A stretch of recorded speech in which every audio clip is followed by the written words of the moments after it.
Hey, this is Brian, wanting to let you know that the Movie Film Podcast now has a Patreon. If you head over to patreon.com/moviefilmpodcast and hit subscribe for only $5 a month, you'll gain access to a special feed where you'll find every commentary we've ever recorded and every episode we do moving forward, ad-free and without any interruptions. We are very grateful for our sponsors, and our free feed isn't going anywhere. But we wanted to offer an option we believe is the most satisfying way to enjoy the show. No ads, no interruptions. Your subscription will also go a long way in helping to support us and helping to sustain production of this show. So, if you're interested and able and want to enjoy the most satisfying way to enjoy the podcast, please head over to patreon.com/moviefilmpodcast and subscribe. We'd be very grateful. And now, on with the show. Welcome, friends, it's the Movie Film Podcast. Movie Film Podcast, enjoy the show. Zachy and Brian are talking about the movies. Movie Film Podcast on the radio.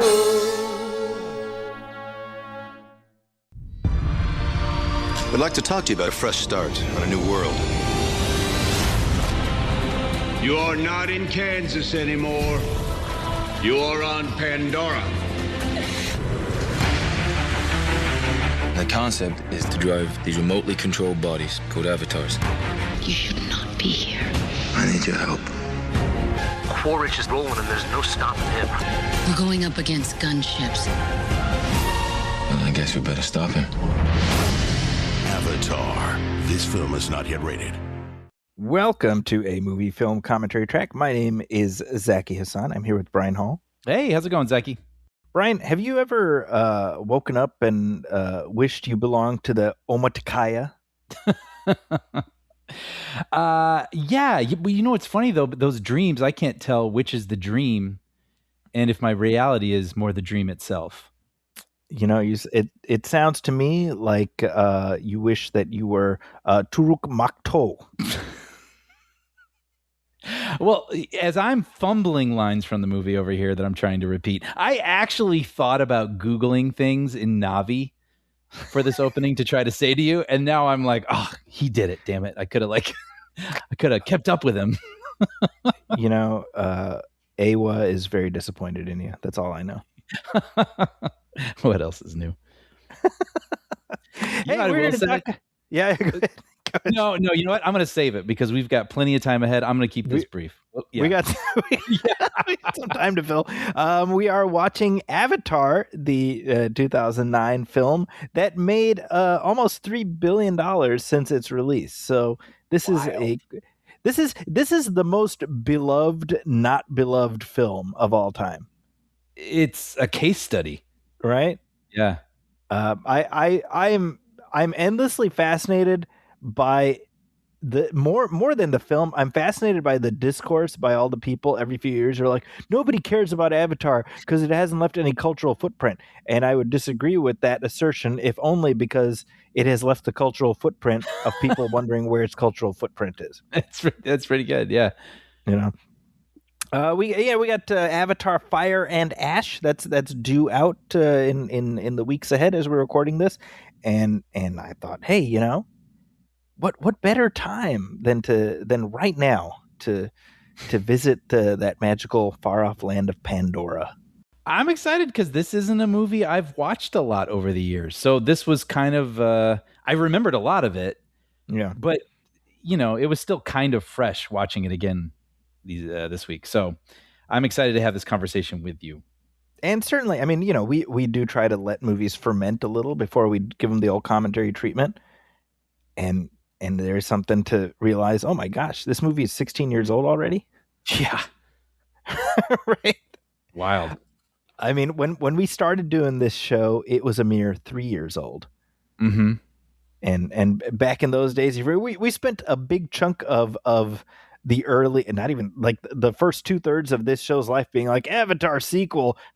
I'll believe that when it happens. And isn't that a funny artifact? And then now in the past couple of years, we've gotten 2 sequels. Yeah.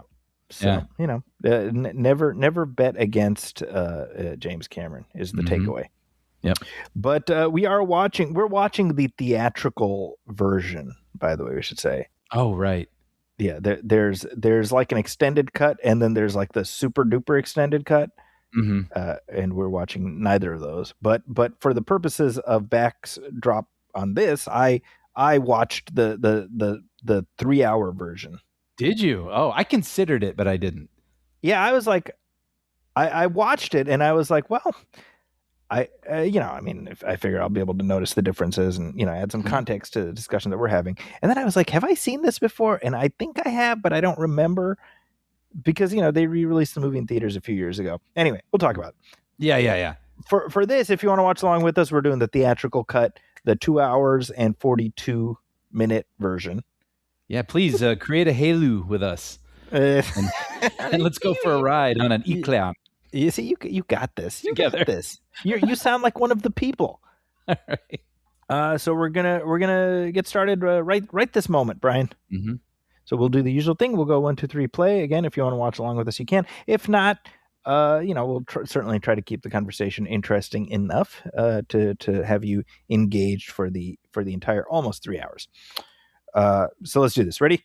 I'm ready. And here we go. 1, 2, 3, play. All right. So the version I'm watching says 20th Century Studios. How about you? Same. Yeah. So that's a little swapperoo that Disney did. Yeah. Right. Even though this film predates the Disney purchase of 20th Century Fox by a cool decade. Wow. Man, it's like, where do you even begin with this? Well, I will say, I did remember things that I didn't see in this version. So I must have seen the extended version at some point. Like, I remember in the beginning seeing Jake kicked out of a bar. Yes, that's right. Right? Which I kind of missed. So that I knew was not in this cut. And Okay. yeah, I think it was a really good idea to have that in it initially, and it's odd that they made that cut because you're looking at 3 minutes tops, that you'd be adding to a 2 hours and 42-minute movie, Yeah. And then basically it gives you a little glimpse of what life is like on Earth and how Jake really doesn't have anything. That's right. But he does have he has a sense of doing the right thing. Yes. Oh, that's right.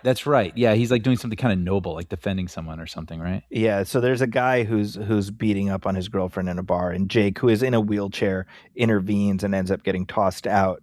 At which point these fellers come in and they're like, hey, your brother died and that whole thing. So instead it's like intercut into this sequence here, which I guess, first of all, I should say I remember watching this in the theater and just being blown away by how absolutely immersive the 3D was in this sequence. Isn't that amazing? I mean, yeah, you say 16 years. I remember this too as if I just saw it. I remember seeing those water droplets. Yep. In 3D. It's a great little tease, isn't it? Where he's like, oh, you like the little water drop there? Check this out. And then he goes into that, I don't know what it is, like hibernation bay or something. And it's just like, whoa, it just goes so deep and there's people floating around. I mean, oh, yeah, go ahead. Sorry. Just real quick. Yeah. I mean, just to put a button on that prologue sequence that got cut out. It wasn't very much. And I just to echo the point you were making, I think it showed us the state of how shitty life is on Earth. Yeah. And I think it would have provided a necessary contrast because we don't get that at all. In this version. And, I don't think it would have been that much of a burden in terms of the runtime. So kind of a weird choice that, honestly. Yeah. I mean, I guess in a way, if I didn't know it existed, I would still think that, oh, this is great exposition, efficient at the beginning here, and I get it, and it's sad that his brother died, and they, he can do this. It'll give his life some purpose. I mean, it's all here. Well, yes and no, because the one of the single loudest critiques of this film following its release was that our main character, Jake Sully, played by Sam Worthington, is a bit of a cipher. Yes. Right. I mean, he's a pastiche of similar characters in similar movies. and Right. we don't get a clear sense of what drives him. And I think whatever little bits of character development you could sneak in the crevices would have been helpful. Well, I definitely agree with that. Yes, with some character things, but I also feel like I saw some of the people that they considered for Jake, including Jake Gyllenhaal, Matt Damon, I think even Channing Tatum, James Cameron talked about recently. And I was like, all three of those people with the same role, the same script, they have a little bit more persona. Yeah. Do you know what I mean? Just even in their voices, in their mannerisms, that I think would have rounded out Jake a little bit more so he doesn't feel so Cypher-like. Yeah. And I feel bad saying that because I do like Sam Worthington. I was talking about this with my brother. He's very good in this. Like, he feels like in real life what this guy would be like. Yeah. But this isn't real life. You know what I mean? This is a movie, and we need, especially if he's going to become this blue creature that looks like every other 200 blue creatures I'm looking at, he really needs to pop. You know what I mean? Like, I mean that as like I came away from this movie. Okay, let's go even back. It's interesting to me that this is a movie, when you just say Avatar or think of Avatar, speaking for myself, I think it inspires a reaction, like maybe even like a snicker, like Avatar, right? Avatar. Interesting. Right. You know what I mean? Which is too bad, because as I was watching this, especially the back half of this movie, I was like, this movie's really cool. Yeah. Like it's got a lot. We'll talk about a lot of it, but at the end of the day, I think it really does what James Cameron set out to do, and he dazzles when it's time to dazzle. You know, and for me, speaking for myself, he made me feel when he wanted me to feel. Yeah. But it's hard to take the whole thing seriously because these people, I think I still can't get over the fact that they do look like 300 blue walking, talking cats. You know what I mean? Versus like Dances with Wolves, which is a very similar story, when I take that movie very seriously. Yeah. And feel very moved by it. And in this one, I feel like there is like a good, straightforward, compelling enough story here, but you can't help but stifle a little bit of a snicker as you observe portions of it. And I feel like that is just always going to be attached to the experience. Okay. So a couple thoughts. Number one, and we were talking about this before we started recording. I have now seen this film 4 times total. Okay. Right. Once I saw it in the theater during its initial run. Yeah. And then in 2019, so I didn't revisit it for 10 years. Mm-hmm. In 2019, I wrote a piece for the paper doing like a 10-year look back at Avatar. So I put it on. And I was like, it's all right. And it's fine. In my thing, I actually wrote the verdict. It's ... fine. Right. And then they re-released this one to theaters, 3 years ago or whatever it was, 2 years ago, whenever the last one came out, just before that. And I was like, oh, this is great. And then I watched this again, this commentary, and I had to space that out over 3 days, just because it's long. And I was like, it's fine. So I'm like, I think that the big screen and the 3D is like a magical part of the mix. This is like the Scooby snack that gets the whole thing going, Well, you see the American flag, by the way, in the background with the blinds and the like machine. Have you ever noticed that? Yeah. Very clever. And actually, real quick, before you go further, I want to just point out while Stephen Lang is front and center. Yes. What a freaking great bad guy. I was just, I was like chef's kiss. There's a scene later where he's drinking coffee while just all kinds of ungodly shit he unleashed is going on. I'm like, this is a guy who loves being a bad guy. Dude, I wrote down when he is watching them annihilate the tree and he's standing in that like warship and he's sipping coffee and he goes, let's make this quick. I want to be home by dinner. I was like, whoa. and it's him too, Lang, like he's perfect. I was thinking if they hadn't used the name, I know this came first, but if they hadn't used the name Lockjaw in one battle after another, like he could totally be like Colonel Lockjaw. Right. Okay, sorry, you were saying I didn't mean to interrupt you. No. Well, I have so many things. Before I even started this, and I hadn't watched this in years. I don't even know it. More than 5, 6, 7. I didn't see it when it was re-released. But I literally, like when a song, you think of a song, you think of like the hook, like a little hook can, like appear in your head. for some reason, I was like, oh yeah, Zeki and I are watching Avatar. And I was like, eat your eyes like jujubes. Like for some reason that line and I couldn't even remember when it's said or why he says it. But I just kept thinking, eat your eyes like jujubes. And so when I saw him rallying his troops here, and he's warning everyone basically about how dangerous Pandora is, he's like, everything out there wants to kill you and eat your eyes like jujubes. You're like, he said it. He said the thing. He said it. No, so yeah, I like it's funny. Like I feel like even if I mentioned to people like, oh yeah, Zeki and I are doing a commentary on Avatar this week, there's a little bit of a, kind of attached to it. I mean, with almost every single person I brought it up with. And then I watch it and I'm like, yeah, that is there. But at the end of the day, like, it's pretty good. I don't know. That was kind of my feeling. Although I want to agree with you. I did find I had a wandering eye a little bit. Yeah. Occasionally watching this at home, which I don't tend to do when I'm watching stuff. Like I try to keep my phone away from me. And so there is that. Like it is a different experience. Yeah. And it's funny. I think that's something, there was such a conversation about this came out in 2009. He was promising sequels. The years were going by. We weren't getting sequels. And then that conversation was started. Does anyone even like remember Avatar? Like, things from Avatar haven't seeped into the culture. We don't repeat lines. You don't see people in Avatar t-shirts. Well, you clearly did repeat. Jujubes never left me. And I see you. I remember joking about I see you with you ever since it came out. Yeah. But that became part of the conversation. And then the sequel comes out and everyone's like, and by the way, speaking of, I don't know how many times I said, who's got my goddamn cigarette? You're right.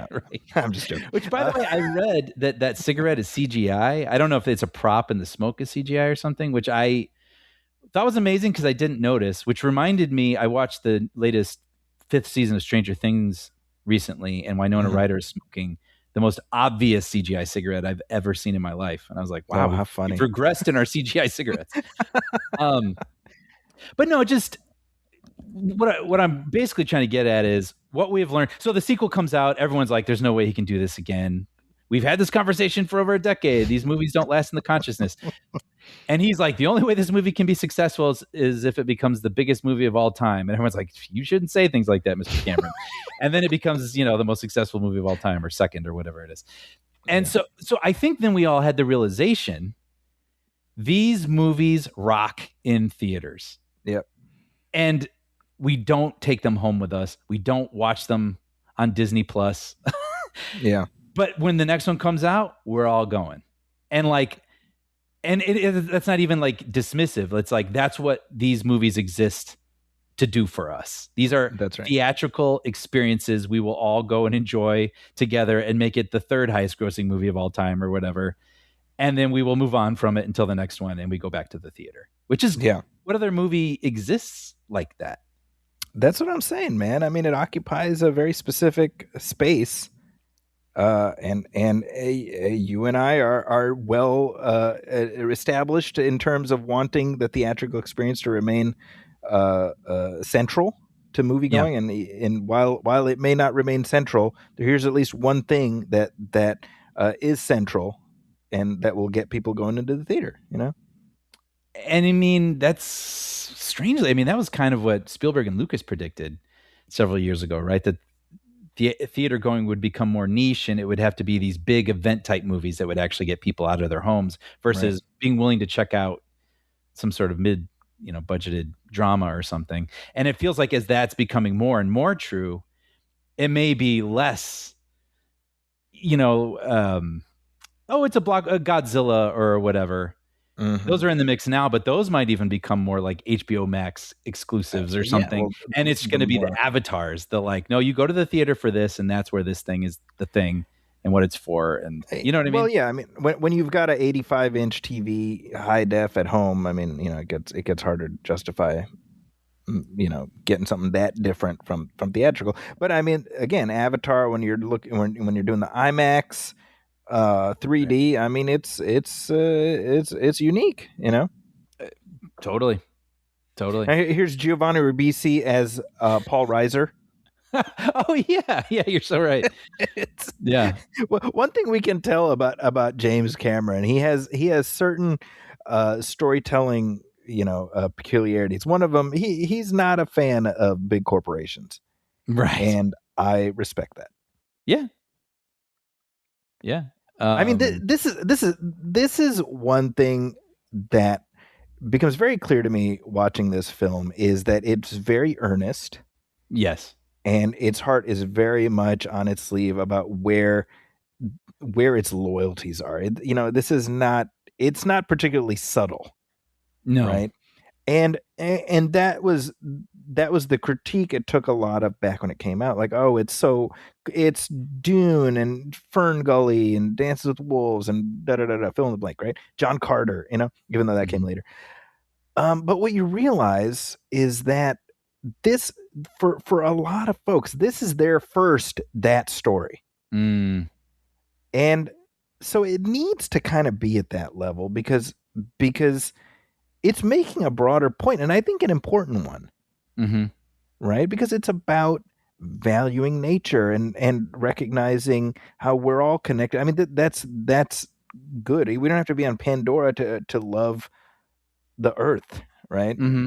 Mm-hmm. And to recognize that there are forces that are trying to take it away from us. Mm-hmm. And I really like that that's the story he's telling. He's clearly very passionate about that. And I think it means something very different to the people who were 9 when this came out versus who were 29 when it came out. I completely agree with that. And it's kind of fascinating, I think, maybe for you and I, where there's movies that come out and we're like, oh, that was a thing. And we just kind of move on because we were 35 when we saw it or something. That's and right. then 10 years goes by and you find out that there's a generation of people passionate about that thing because they saw it when they were 9 or 10. And I'd be very curious. I haven't really heard kids who have grown up since this came out, if this is in their, beloved canon. Well, I can't speak to beloved canon, but I mean, just anecdotally back and forth with my students who are now, like 18, 19, right? So they were little teeny tinies when this one came out. They speak with great affinity for both this and the sequel. So Okay. it's definitely in the mix, Yeah. And it's like you were saying, though, it's like how straightforward it is. It's very simply stated, easy to understand, universal themes. You can see why this was the biggest movie in the world. Like the whole world could lock into this story. Yeah. I mean, Now, you could even watch it with the sound off and follow it. Very much so. And that was clearly Cameron's intent. I mean, I think he did probably sand off a lot of the subtlety or the subtler edges. Mm-hmm. And that's kind of a shame. I mean, this sequence here, I remember reading about how one of the earliest versions has Jake sort of go out into the grass and instead of running, he sort of he collapses to his knees and starts to cry, and I almost wish they would have kept something like that in, I agree. I thought that was what was going to happen. Like I thought he was going to burst out the door and kind of fall or something and get the hang of it. Yeah. Which is interesting because then it made me think, there's this kind of famous anecdote where James Cameron wanted to make Jurassic Park. That's right. When that book was coming out. And then Spielberg got it first. And Cameron said, you know what? It's probably for the best because if I had made it, I would have made Aliens. With dinosaurs, it would have been R-rated. And then you see what Spielberg did, and he made something for everybody, for kids. And like dinosaurs are for kids. My movie would have been the wrong movie. Right. And I think that's so interesting. Sort of like a Disney movie is what he said. Like, I wouldn't have made the Disney movie version of that, which is funny. I was thinking about that as I was watching this because I thought it feels like a Disney movie. And it's funny that that's coming from James Cameron, right? Right. Well, and I think that's part of the reason why he didn't really skip a beat after the Disney purchase of Fox, right? I mean, you have to imagine that they're just staying out of his way. They're like, hey, just keep doing what you're doing because there's no real, conflict with that company's goals, Mm-hmm. And which is kind of interesting too, because James Cameron had this relationship with Fox. made Titanic, biggest movie in the world, and he had an 80-page treatment for this, a version of what would become Avatar. This is like post True Lies, pre-Titanic. Yeah, middle 90s, basically. But he was realizing that the technology wasn't there. But when it looked like it could possibly be there, which I think happened after Lord of the Rings, right? He saw Gollum and Davy Jones in one of the Pirates movies and was like, oh, maybe we could do this. And so he presented it to Fox, and Fox was like, I don't know, man. This is a lot. We're not so sure. So then Cameron went and spoke with Disney, and Disney's like, we're in. And so then Fox was like, whoa, hold on. And then they exercised their first right of refusal. It was like, all right, well, if Disney wants it, we'll take it. And of course, that was the right gamble. But and it's funny that Disney was interested in it because this does feel Disney-esque. And then Disney would eventually get it because Disney swallowing Fox. I mean, even before the purchase, the whole World of Pandora Disneyland thing was in development, right? This is before. Yeah. Yeah. So, I mean, the overlap is as clear as day. Mm-hmm. It is interesting to me, by the way. I think overall the effects work holds up pretty darn well. Mm-hmm. There are moments of like Uncanny Valley that I don't think I ever get used to that first shot of Grace in her avatar body when they introduce her in the Stanford shirt. Yeah, her face looks pretty good. Yeah, there's just I think it's just because we know what Sigourney Weaver sounds like. Sure. Right, like, and it's not it's not like she's voicing a cartoon character. It's meant to be a real life person. By the way, here's Michelle Rodriguez playing her character. Yeah, she's got like one lane. She does it well, but she's Oh, yeah, I like her. I mean, I remember seeing her all the way back in Girl Fight and being like, she's special. Like she really popped in that movie, and she's found her thing. So I'm happy she's hung in there. Well, in 2009, the early part of the year saw her character Letty die in Fast and Furious, and then at the very end of the year, she dies again on screen. So she got double dead. I mean, Letty came back later, but as far as we knew, she was dead. Yeah. No, but touching on the so I wasn't going to say this, but when Lang says that there's low gravity, I was like, oh, that's like a nice thing to throw in there for when the bodies look a little floaty when they're jumping. Yeah, I don't know if that was a consideration.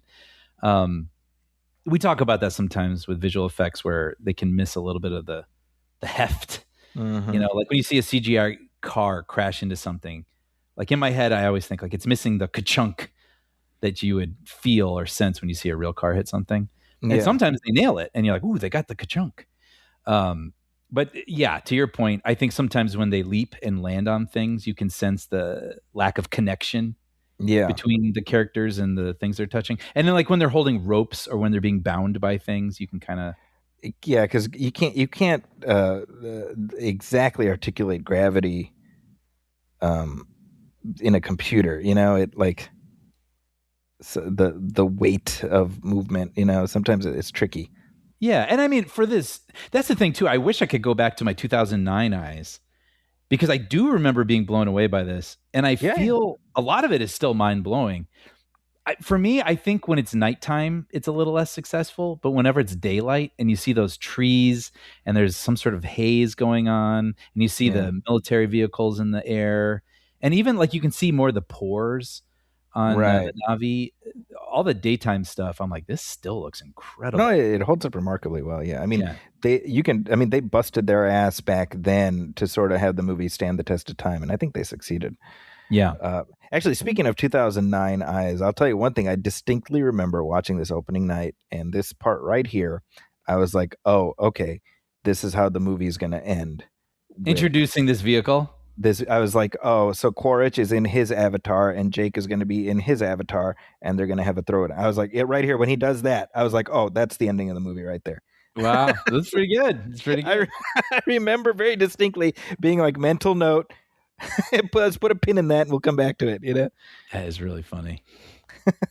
It is funny though, because the title of the film has no bearing on anything after this movie. I was thinking about that. It's like the Knives Out movies where it's like right. Wake Up Dead Man, a Knives Out movie. It's like what? I was like, no one's an Avatar anymore. Literally, no one is an Avatar anymore. That's a great point. That's a great point. All the Na'vi, like Colonel Quaritch is a Na'vi, but he's like a real Na'vi now. You know, Grace. No, it's not even Grace. It's the daughter. I mean, every Na'vi character is an actual Na'vi. Yeah. How funny. See, this stuff is stunning. No, it's beautiful. Yeah. I mean, it looks, and in 4K especially, man, it looks like Planet Earth or something. You know, the documentary series.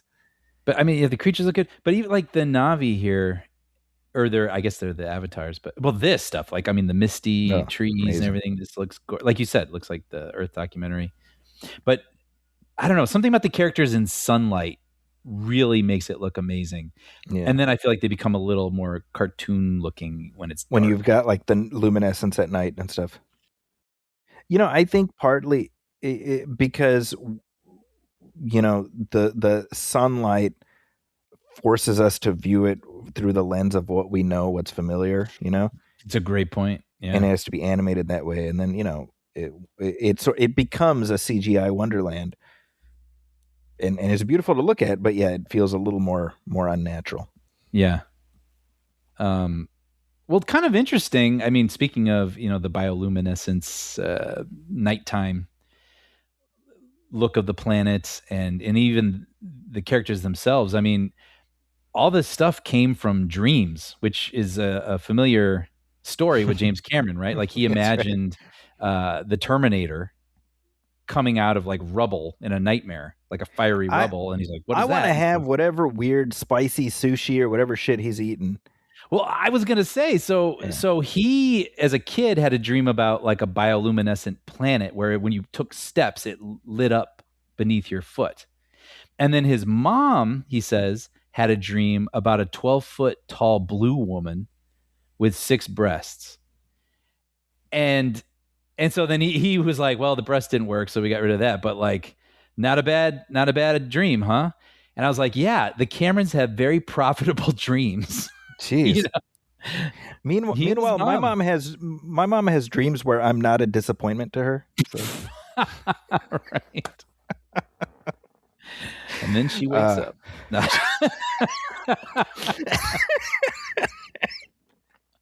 I'm joking. I'm sure I'm not a disappointment to my mom. No, of course not. I see you. Thanks, man.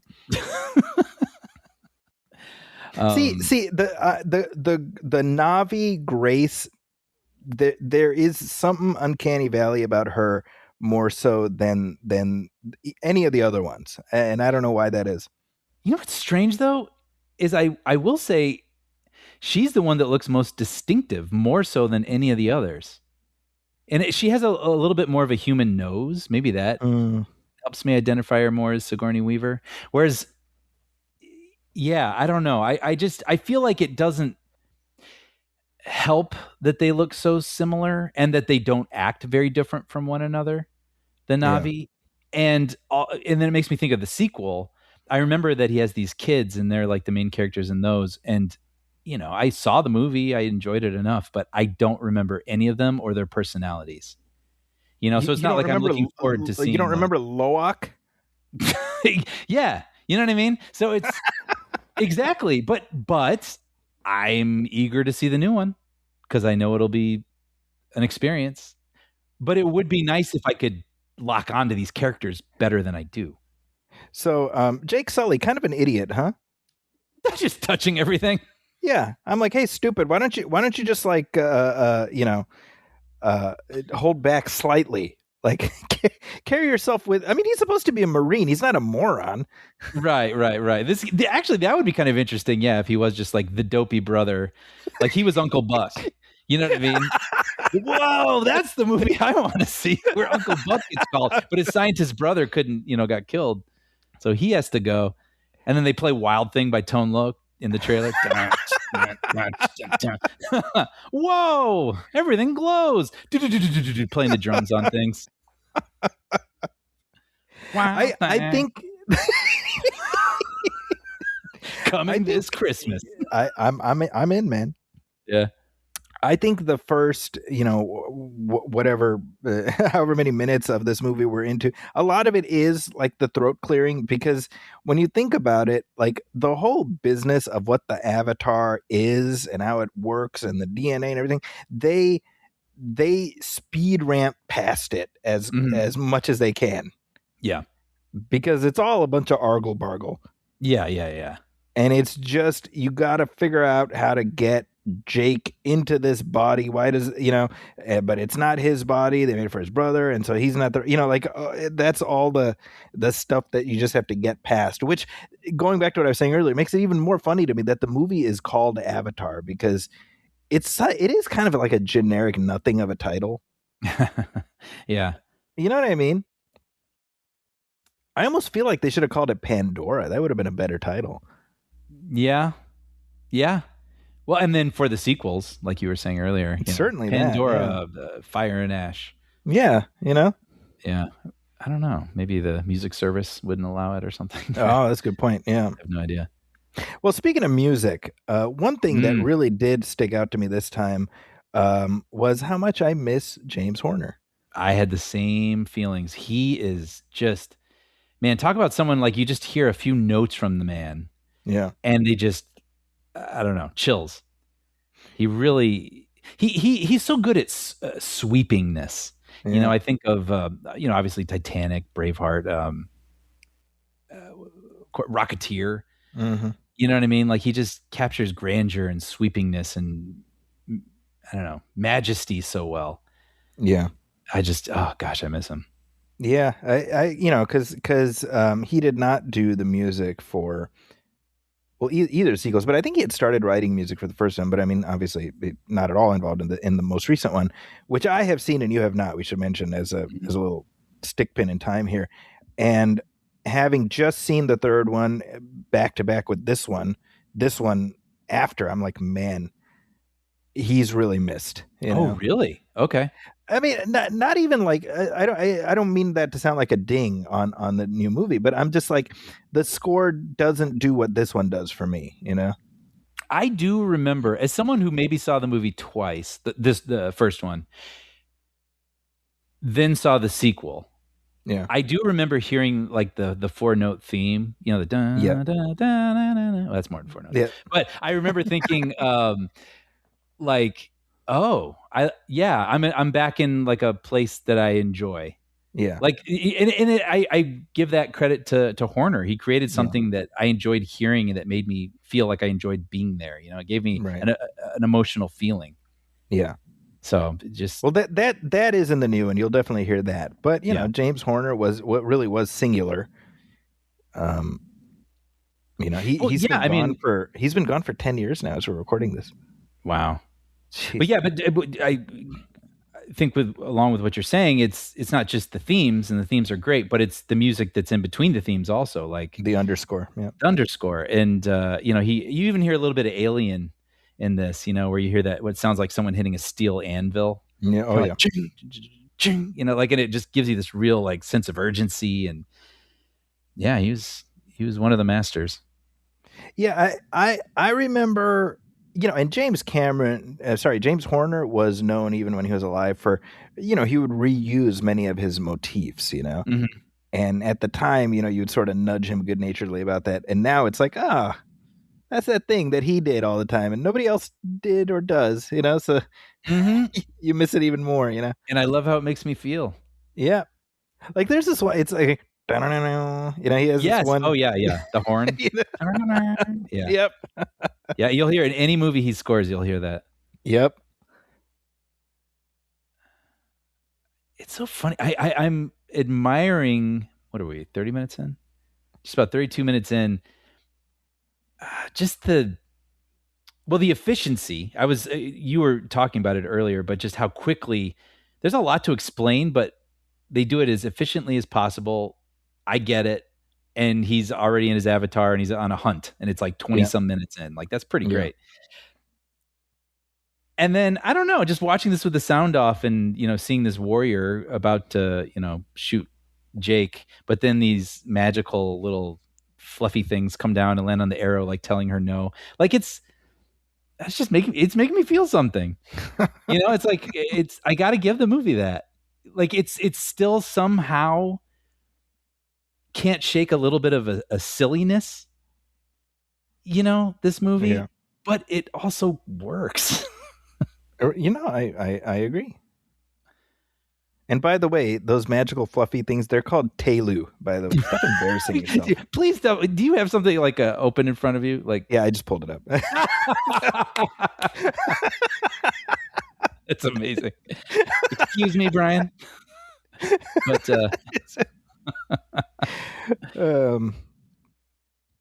I remember, like, after this movie came out, reading articles about people who left the movies and were like depressed that they didn't live on Pandora, Yeah, same. And I remember, people kind of chuckled or pointed fingers at those type of stories, but I think that speaks to sort of the purity of what Cameron was attempting to do. Mm-hmm. The escapism. He wanted to create a place that, in addition to offering escapism, felt so immersive that you felt like like Jake when he lies down in his little that bed and he's in his Na'vi body. That's what he wanted audiences to feel. Yeah. And look, money doesn't lie. I mean, this movie did not make $3 billion almost from hate watching. Yeah, that's a great point.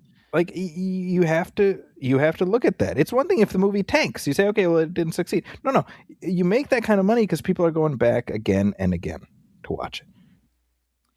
I want to comment on what you just said. You're so right. I hadn't appreciated it enough, but the world is so immersive, every detail. And one of the things that's been driving me crazy in the past maybe 10-ish years is when you see characters in another planet or a weird sort of space, it doesn't really go that far back visually.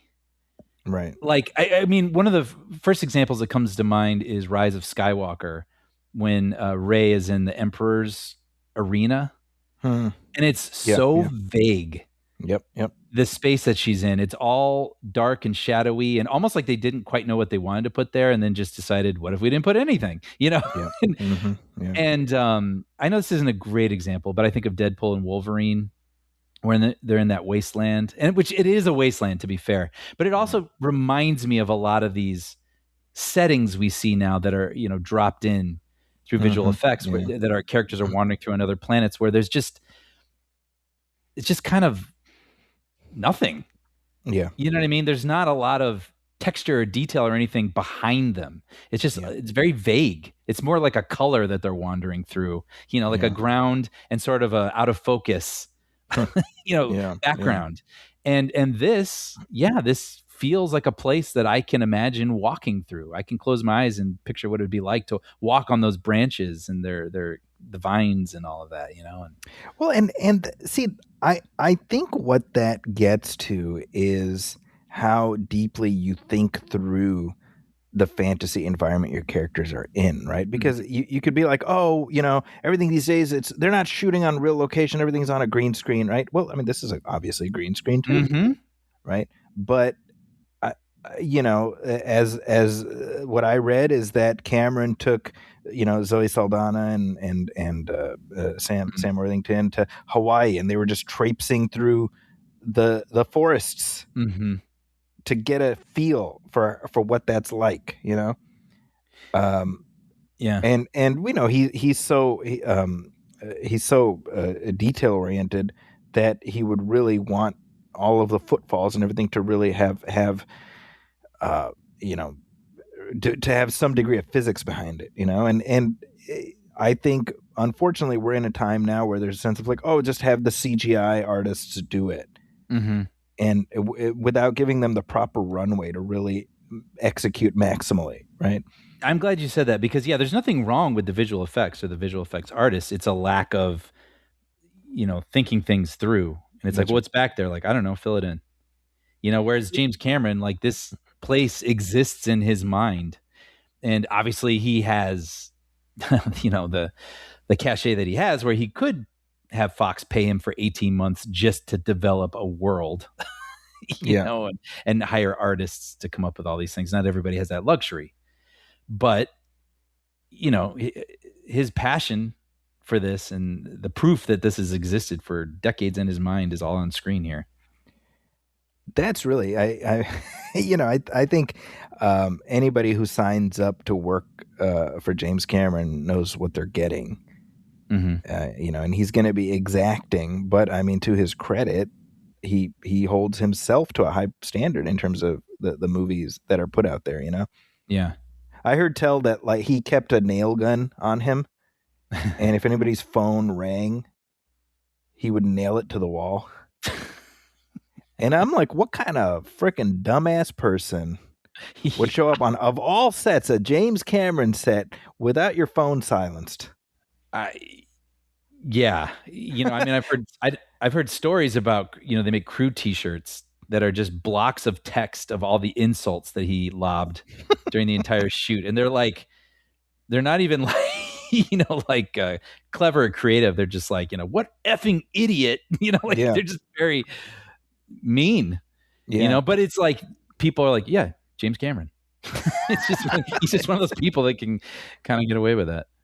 Yeah, I mean, I don't think I would want to be anywhere near a film set, like a James Cameron film set. Mm-hmm. I'd love to sit at a table and talk about like friggin' like Blade Runner with him or something. Yeah, like not even movies he's made, just movies he likes. Mm-hmm. Actually, yeah, I would too.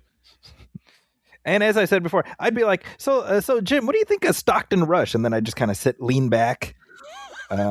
For the next 18 hours as he just went off, But that's the thing, right? Like we don't get a lot of long form interviews with him, but with this latest, Fire and Ash coming out, he has done a couple podcasts, and I've gobbled them up because I'm very interested to hear what's on his mind.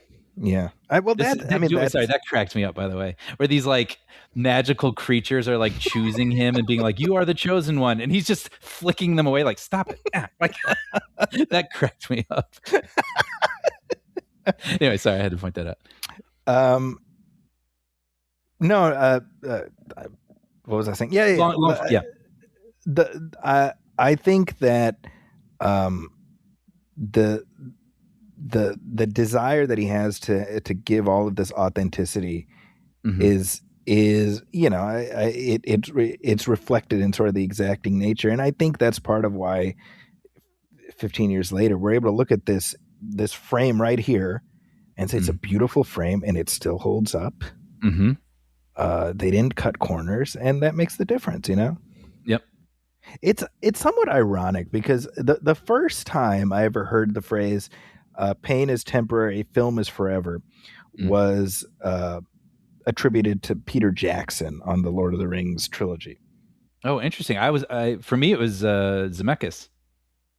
Yeah, right. I think with regards to Back to the Future, probably, right? Yeah. And that was a quote that I put it in my, maybe Zemeckis conveyed it to Peter Jackson, right? Because he produced The Frighteners.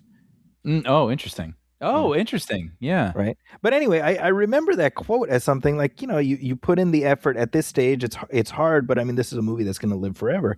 And I contrast that with, and I've told you about this before, when you watch the behind the scenes footage of the Hobbit trilogy, where Peter Jackson is somewhat like just a husk of a man. Right. Trying to, because that trilogy was supposed to be 2 movies, and then at the 11th hour, Warner Brothers is like, no, it's going to be 3, and he has to sort of contrive an ending, a cliffhanger for movie 2 to lead into movie 3. Right. And you see him on this; it's just a green screen, and he's like, and then you're going to go like this, and he's like acting out motions, and these actors are like, okay, they're kind of shrugging their shoulders, trying. And that sequence in the film, I will just say, even though I like that trilogy, that sequence is not. It's not great. Sure. Because you see the stitches a little bit, Mm-hmm. And, it's like even Peter Jackson got broken a little bit, Mm-hmm. Mm-hmm. And so I respect that James Cameron, at this point, correct me if I'm wrong, this right here, Avatar, it's the only filmmaker-driven franchise left in town. Yeah. Yeah. He's the only one who's got the juice to be like, we're going to do it my way. My way is the only way, and that's it. Mm-hmm. You know, and I think part of it is because he can be like, look, you guys want to make an Avatar without me? Go nuts. Right. Try, you know? Right. Good luck. But that's a great point. And it's, I heard him on a podcast. I wish I could remember which one it was, and he was even saying, about the changing landscape of theatrical movies. And he was like, there's just not an ecosystem for another me to happen. Yeah. And he's like, so I get to make this. He's like, but there could be someone else out there who's got a thing like this living in their brain, and they'll never get to share it with anybody. Right. And so then, you've got like these, exciting filmmakers coming up. What's the guy? Predator Badlands. Dan Trachtenberg. There you go. And I bet he's got something in there like this, but he's going to have to keep making Predator movies. And I like them. Right. But that's the only thing that people are going to trust to be made in this moment. And so it's kind of like cool, but what are we missing out on that could be the thing that you could be the new thing you could be dining out on for the next 20 years, That's really something. Yeah, I mean, Avatar could only happen because the movie before it was Titanic. Oh, I mean, yeah, think about it. If Titanic hadn't happened, we still might we might not have gotten Avatar from even James Cameron. Titanic allows you to be like, blue people, it cost $300 million. Okay. Yeah. That's exactly it. Yeah. So did you know that Dad here is played by Wes Studi? I did, because I had done some research before I watched it, but I don't know that I would have remembered that. Yeah, I looked it up after. I was like, well, I'll be damned. I love Wes Studi. He's a great actor. Yeah. I thought was kind of interesting, by the way, in some of the research I did. So, Fox obviously took a big gamble, and this was kind of, speaking of like a blank check, like Cameron's earned his blank check movies. The one thing that they wouldn't allow him to do was, because he wanted to shoot it in 3D, he wanted the action sequences to be at 48 frames per second. Oh, okay. Gotcha. And so they were like, no, that was like a line that they drew. Like, all movies are 24 frames. This is going to be 24 frames. What I thought was interesting was then when he re-released it, the action sequences are in 48 frames per second, because after he made, a $3 billion movie, he could be like, guess what you're paying for on this re-release? The thing I asked for. I hate 48 FPS. It drives me bananas. Well, I was going to say, and then the second one had that during the action sequences, 48 frames per second. He got to do it on first go, and I assume the third one has it. It does, yeah. Yeah, and so and you're not. I loathe it. I loathe it. Yeah. Tell me why. Can you describe it? What it looks like? I can. Well, and actually, real quick before, you talk about how this movie very much falls into the tropes of these type of pictures. The character Sutek, who initially is like, this outside or whatever. It's like, you know the rhythms of these things. Oh, it's like, that's the guy who's going to hate him initially, and then they're going to become best friends, Right. He's wind in his hair or whatever, all the things, Yeah. And so again, you always have to look at it from the lens of like, okay, but imagine this is somebody's first time watching this. Right. They'll appreciate that character progression. But yeah, 48 frames per second. I think I told this story many, many moons ago. So at this point, it's been long enough. My first encounter with 48 frames a second was actually watching the first Hobbit film, An Unexpected Journey. And it was IMAX 3D 48 frames a second. And I don't know what it was. I think it was that particular mix of ingredients. It's like the Joker's poisons in Batman 89, where certain things together, and that was the mix. And about a third of the way into that movie, I was like, I'm gonna throw up or pass out. And so I got up and I left the theater, and I literally did pass out. Wow. Because one of the people working at the theater woke me up.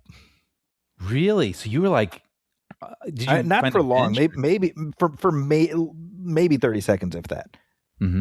But for sure, I was, I was like, what happened, Yeah.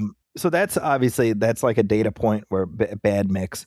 That didn't happen with Avatar, but to me, weirdly, even though 48 frames a second is, see, that was my point of view right there. As the AMC guy's like, hey buddy, you okay? You know. I think 48 frames a second is meant to be closer to normal movement, right? That's the filmmaking impetus behind it. Sure. But I think that, well, and I think Cameron wants it because it reduces like the judder that happens when the camera's moving around fast. There's like a smoother. So for 3D, he thinks it's a better experience if you're seeing less flicker. But here's the problem. To me, it looks like video game cutscenes. Yeah, or like a soap opera, or it's like that terrible motion smoothing thing on your exactly. TV. It's too smooth. I think that persistence of vision and sort of there's an aspect of 24 frames a second that lets your brain do some of the work that gives it more smoothness, weirdly, than 48 frames a second. And so I hate it. I just don't like it. And I think in my now 1, 2, 3 avatars I've seen with that 48 frames a second, it's distracting because the character scenes don't have it, and then you go to wide shots with action and it's very prominent, and that transition is very distracting. Yeah, mixing them. If you're going to do the whole thing one way, maybe you'll calibrate, but yeah, I'm trying to remember. The first time I ever saw it was that Will Smith movie, Gemini Man. Yes. Oh, yeah, that's right. Yeah. Which I remember seeing just for that reason. Like, I didn't have a lot of interest in it, but I was like, I want to see what that looks like, because I hadn't seen it to that point. And I was like, yeah, I don't know. It doesn't do anything for me. Yeah. I know filmmakers seem to have just a hard on for it, but some of them do. Yeah. I know, well, Jackson, and then Ang Lee, remember that? He did a whole movie that was like, maybe even like, isn't Gemini Man Ang Lee? Wasn't that him? Or that was John, who directed that Gemini Man? Actually, I literally just, I had it up and then wasn't it Ang Lee? Maybe. I don't even remember. That movie was pretty mid. Yeah. Isn't that funny? Yeah. Ang Lee. Oh yeah. He did that was it Billy Lynn's Halftime Walk? That was another one where it was, the whole thing was. Yeah, I don't think people like it, I think we're used to the image that 24 frames a second gives us. Well, to your point, I don't like the jumping between them. I find that distracting. Very, very much so. Yeah. Now I like this as like a whole story thing where it's basically these scientists have studied these people for a long time, and obviously they're the ones who would like to connect, but this guy somehow found his way in. And so you get this guy who's a little jealous of it. Now, didn't you get the sense that Norm, like, that would be more of a thing, that he's jealous of Jake, and right? Like it almost feels like that was something that maybe they thought of early on and they just decided not to do. Yeah, I mean, it's here. We get it in this scene, but it's not something that continues, I guess. Right. I mean, by the second act, they're simpatico, but it almost felt like that would have been some kind of a plot line. I could see that. I mean, maybe it was in his director's cut that's like over 3 hours, and then they're like, let's put this thing. the super duper extendo version. Yeah, which I actually have. I had a friend that worked at Fox, and he got me the Blu-ray that has all the additions. Now I'm kind of regretting I didn't watch the longer version so I could have it as comparison right now. Yeah, the 3 hour cut it's weird because that's the one I watched, and other than that prologue sequence, that's the thing that sticks out as the most like, oh yeah, that definitely wasn't in the theatrical. The rest of it's all just texture mostly. And I think we've talked about this before, where I think Cameron's instincts are pretty good in terms of what to cut for the theatrical, and knowing that he can make his longer version anyway, because he's done that with Alien, he did it with T2. Yeah. Abyss, That's right. Yeah, almost everyone. Yeah. It's interesting. Yeah, I think other than like Titanic and True Lies, Yeah. And like Aliens is a good example, right? Because the special edition I think is pretty darn good. But if you if you're just coming in and you're not already on board, then what the theatrical cut gives you is plenty. I kind of feel that way about The Abyss, although I mean it significantly alters the ending. That one I feel like you're in the minority on, because I think most people tend to prefer the director's cut or the special. Well, I like the changes to the third act. Okay. I would keep the director's cut third act, but I feel like he adds some things that just move a little bit of the snap. Or remove, it lacks a little snap for the first two acts that I prefer in the theatrical cut, but I do like, everything that happens in the third act, which is a lot more. But anyway, Avatar. So we were talking about how, at least for me, the little bit of uncanny valley with the Grace Na'vi. I don't get that at all with Neytiri. She's the best. To me, I think the best realized. That's amazing. Because what's crazy is it is clearly Zoe Saldana. Yes. Like, I mean, you can see that it is her, and yet it is not her. It's extraordinary. Yeah. And I just feel, I don't know. I kind of wonder too if there was like tiers to the level of detail for certain shots where it's like, okay, this is kind of like a more wide shot. Maybe we don't need to go as hard on this just for the sake of time, money, whatever. But then sometimes you see these close-up shots of Neytiri where there's like sun behind her and you can see, the light through her hair. Like the detail on her is insane. I feel like I noticed it more on her than anyone else. Yeah. Well, I think that the challenge is she has to look alien, but she's also kind of gotta look hot too, right? Like, yeah, because we need to understand our human character falling in love with her, right? Like, and that's a balancing act, But I hadn't even thought about it till right now. But it is interesting. I feel like Sigourney Weaver's Avatar is the only one that looks more human-like than any of the others. I think that's the problem. Is it looks too much like her? Yeah. That's why it irks me a little. So like when she smiles or something, you're like, well, that doesn't look right. Yeah, because the Kiri character, the Grace's daughter, who also Sigourney Weaver plays, I don't get that same uncanny valley with her. Not in the same way. Yeah. Look at these. I mean, look at the just bonkers vision that James Cameron has. Let's look at these mountains that float. Yeah. Yeah. Amazing. It's beautiful. And these like vines connecting some of them, and like, it's gorgeous. I love these. I gotta be honest too. though. I like how the ships are very like Ron Cobb alien style. Alien style. I mean, they feel like they could fit into his Aliens universe. James Cameron. That's a great point. I didn't even think about that, but that's probably why I like them. And yet, I mean, look at this right here, like that. I mean, that could be the Sulaco. Yeah. But juxtaposed with this utterly transporting, fantasia all around them. I think that's what makes it work for me.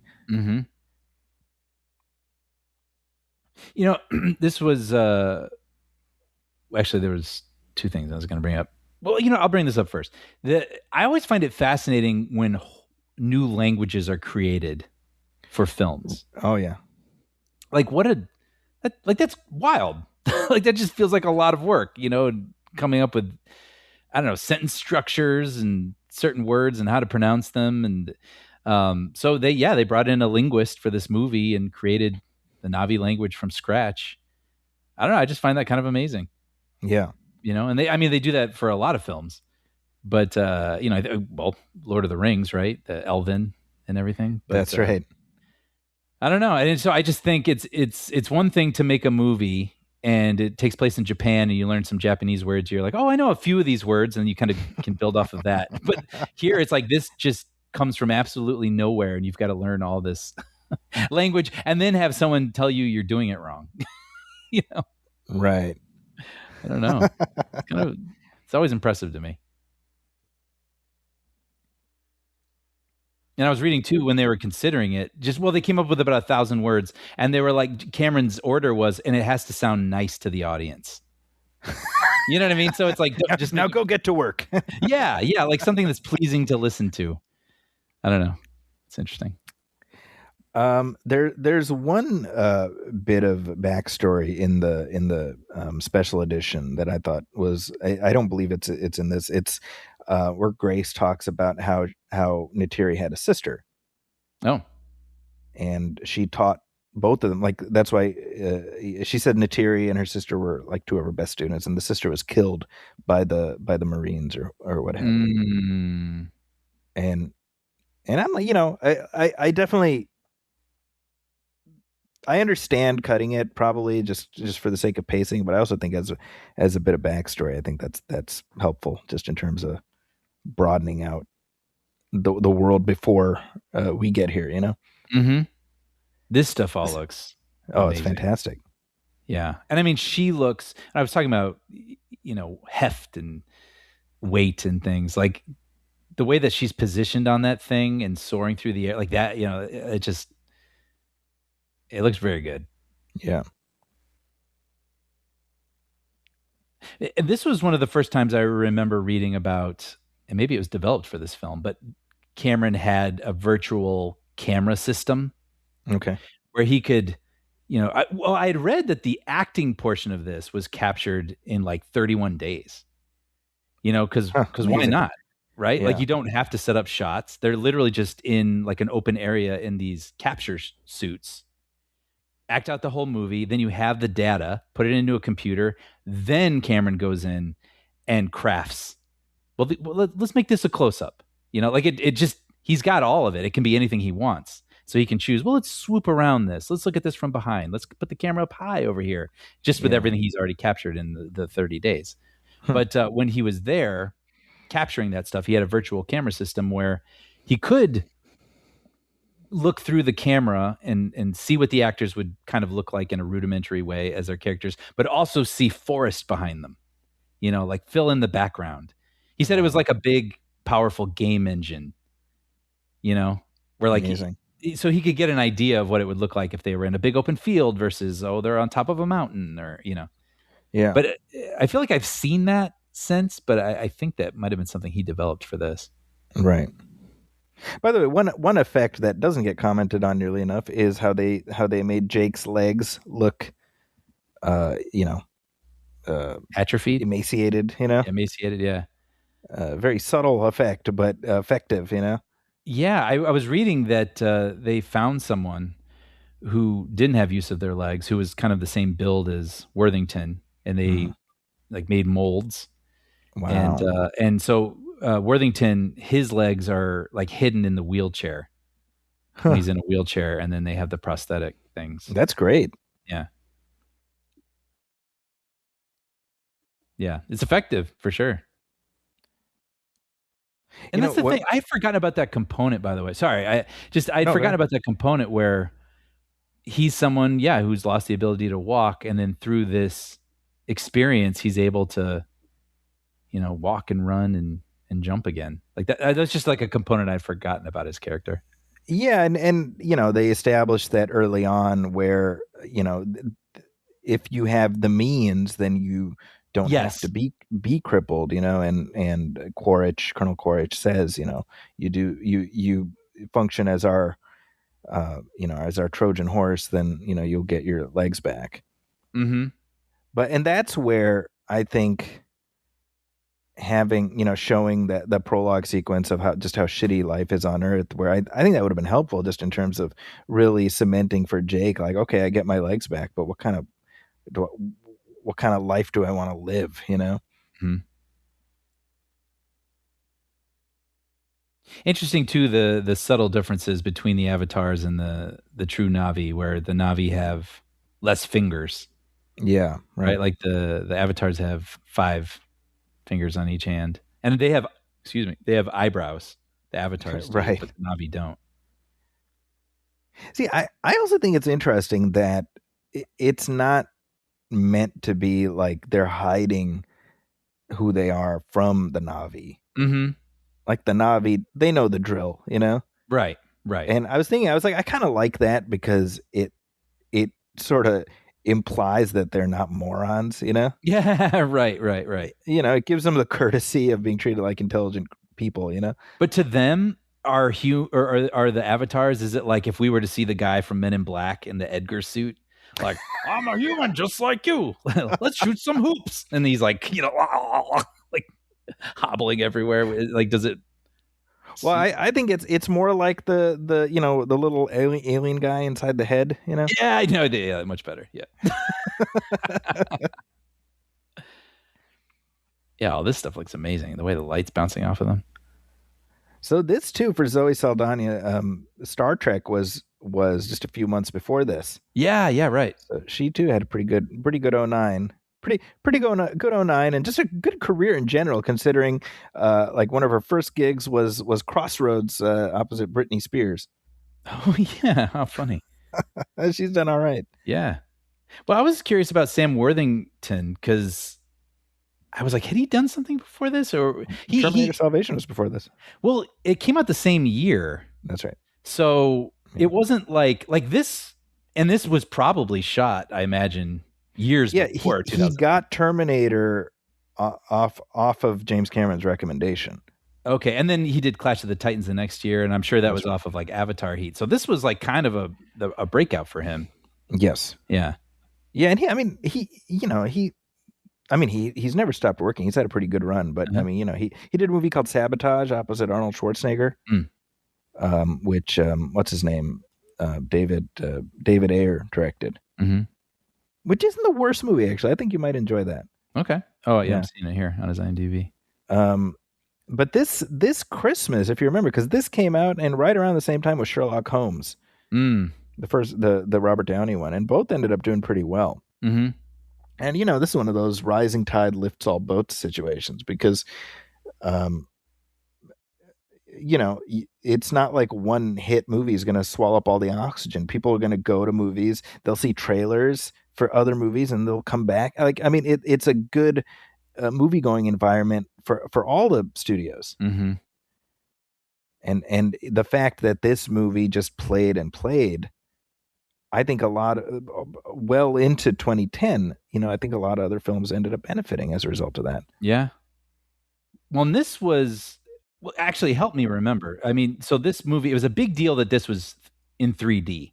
Yeah. It's like, if you're going to see it, you got to see it in 3D. Yeah. And then there was that whole run for a while where movies were either shot in 3D or converted to 3D. Yeah. Everyone and their cousin was like, oh, let's just, Legally Blonde 3, let's put that in 3D or whatever. I mean, like things that it's not even remotely appropriate. And most of the post-produced 3D was disastrous. Yeah. You mentioned Clash of the Titans. Unfortunately, Clash of the Titans has become the poster child for lousy post-produced 3D. That process has been refined since then. It's gotten a lot better. But unfortunately, there was a bit of a stink because of those early, because you had Tim Burton's Alice in Wonderland. Yeah. Right, that's what happened because this was 3D, and then Alice in Wonderland very shortly also in 3D did very well, and so the studios are like, oh shit, there's people are just showing up for 3D movies, and so you had Clash of the Titans, you had Avatar, the other Avatar, the Last Airbender movie. Oh, was that okay? Which is the following summer of 2010, and so that was post-produced 3D, and I remember watching that in 3D and like my eyes were going to rip themselves inside out. Oh, really? It was ghastly. Okay. Again, this is 15 years ago, so the process has been substantially improved where Right. I don't think you can really tell the difference anymore. Right. But at the time, I remember Jim Cameron being like, look, I shot it with 3D cameras. I'm doing it for real. And he was sort of, snickering at everyone trying to grab his coattails, Yeah. But I mean, it makes a lot of sense, studios wanting to do that because you can charge more per ticket. Yeah. So between IMAX and 3D, I mean, there's a decent chunk of why this movie did as well as it did. Yeah. Which is funny because, Cameron's got his 3D and Christopher Nolan, is such a stand for IMAX. You know, they got their. Mm-hmm. It's interesting that they each have what they believe is the. Yeah, Nolan is like anti 3D. Oh, is he really? Oh yeah, he's not a fan. I don't really love it either, to be honest. I have had good experiences with it, but by and large, I don't prefer it. I think by and large, for me, the Avatar movies are it.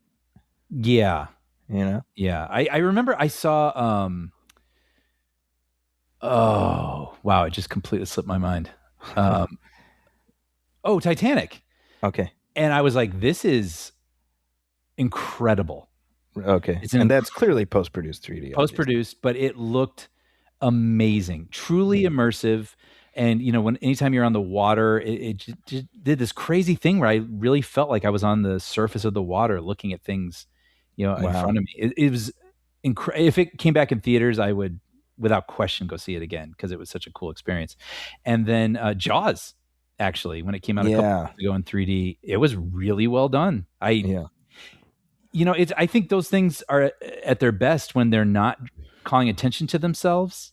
Right. You know, and they're just, you almost forget about it. You just are experiencing a dimensionality in front of you. You know, people crossing in front of you or trees crossing in front of you as people are walking. Right. It's pretty cool.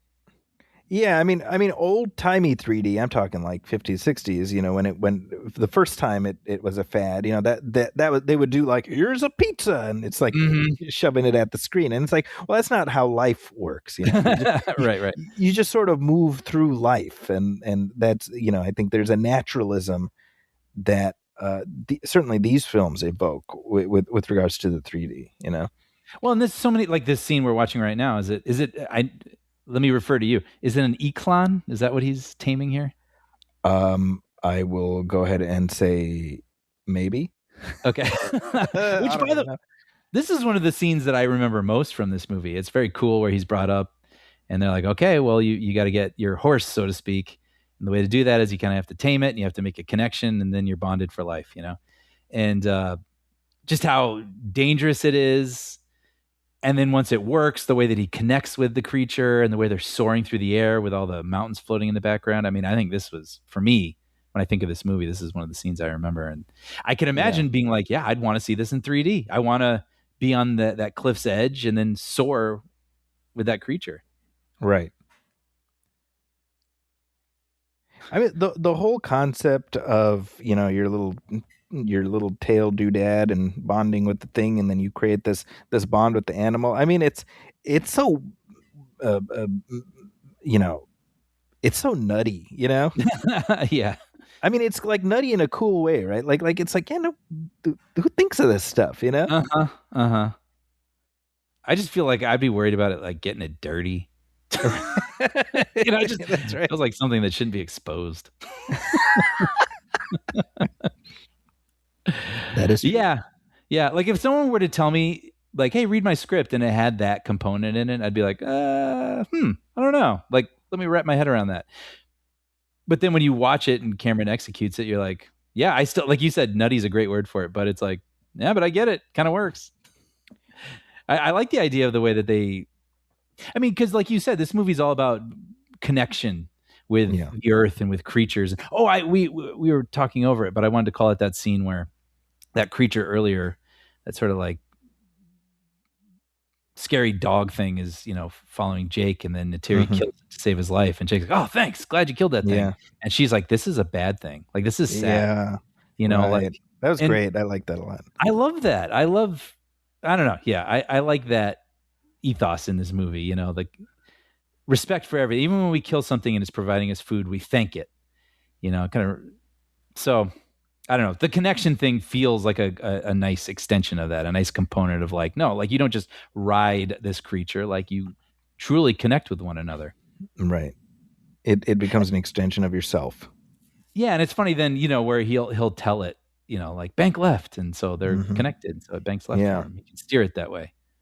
I think that, you know, going back to what we were talking about earlier, right? Like the conversation about, oh, it's so much like this other thing or that other thing. Like it misses what it's going to mean for the people who are entering with this. And, you know, it's kind of like you look at Star Wars. It's not like Star Wars was wholly original. Star Wars Yeah. Oh, was yeah. itself a pastiche of Flash Gordon and Buck Rogers and all that stuff. All of George Lucas's influences, and then he put them into a Cuisinart, and he got something extraordinary. Well, Cameron's doing the same thing, Mm-hmm. I mean, Yeah, shit. Even Terminator is same, right? I mean, that's owes inspiration to X, Y, and Z things, and he kind of shone a new light on it. absolutely. I mean, I was reading some interviews, and he said that his inspiration was every single science fiction book he read as a kid, and he name checked John Carter. 100%. I mean, this is so John Carter, Yeah. And the problem is, it did John Carter better than John Carter, which is why John Carter is now unfortunately thought of as John Carter. Yeah. Yeah.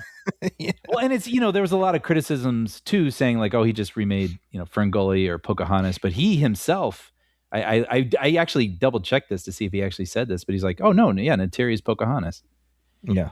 And so, you take the things but what I find interesting about the whole Lucas thing with Star Wars being inspired by all the things he loved as a kid. I've brought this up many, many times, but the things he loved as a kid, we're not super familiar with. That's right. Like, we just know his riff on it. But the things that we were passionate about as kids have never gone away. Like, just the way that culture has changed through maybe VCRs. We're able to watch these things more easily. And Hollywood is like allergic to new ideas. So they just keep remaking the things that already exist. So if you were then to try to make your pastiche on Star Wars, which is like almost 50 years old, because it's still at the forefront of public consciousness, they'd be like, well, you're just riffing on Star Wars. You'd be like, well, yeah, but I mean, well, Lucas did it. No one got mad at him. Right. Yeah. Isn't that kind of an interesting phenomenon? It is, and it's. I mean, I would say it's a depressing phenomenon, honestly. Yeah. Because we live in a world where we're talking about a potential Matrix 5 instead of the next Matrix. Mm-hmm. Mm-hmm. And we'll never have that experience of what it was like in April of '99 watching the Matrix for the first time and not knowing what the hell we were watching and just being enveloped by it. Yeah. Or watching the first Avatar 10 years after that, or you know what I mean, like the thrill of the new. Because studios don't want the thrill of the new, because new means untested. Mm-hmm. Mm-hmm. And they don't. And when these that. things cost as much as they do, you want a sure thing, right? And the unfortunate outgrowth of that is, just to keep it in the Star Wars neighborhood for a second, I think that's what leads to the sequel trilogy being, I think you and I would both agree, maybe less than it could have been. Mm-hmm. Because it was beset by safe choices and not wanting to second guess, Yeah, give them what we know they like. Exactly. And that's one thing you can say, like or dislike, Lucas with the prequels was like, this is what I want. Mm-hmm. Mm-hmm. Yeah. Like or dislike. And, eventually it seems like the world sort of came around to him where he was, Right.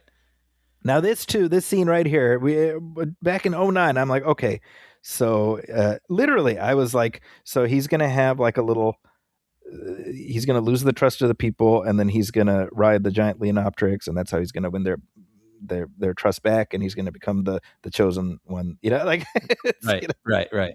So I'm just sort of counting down, I'm checking the boxes, like what beats the story has to cycle through, Yeah.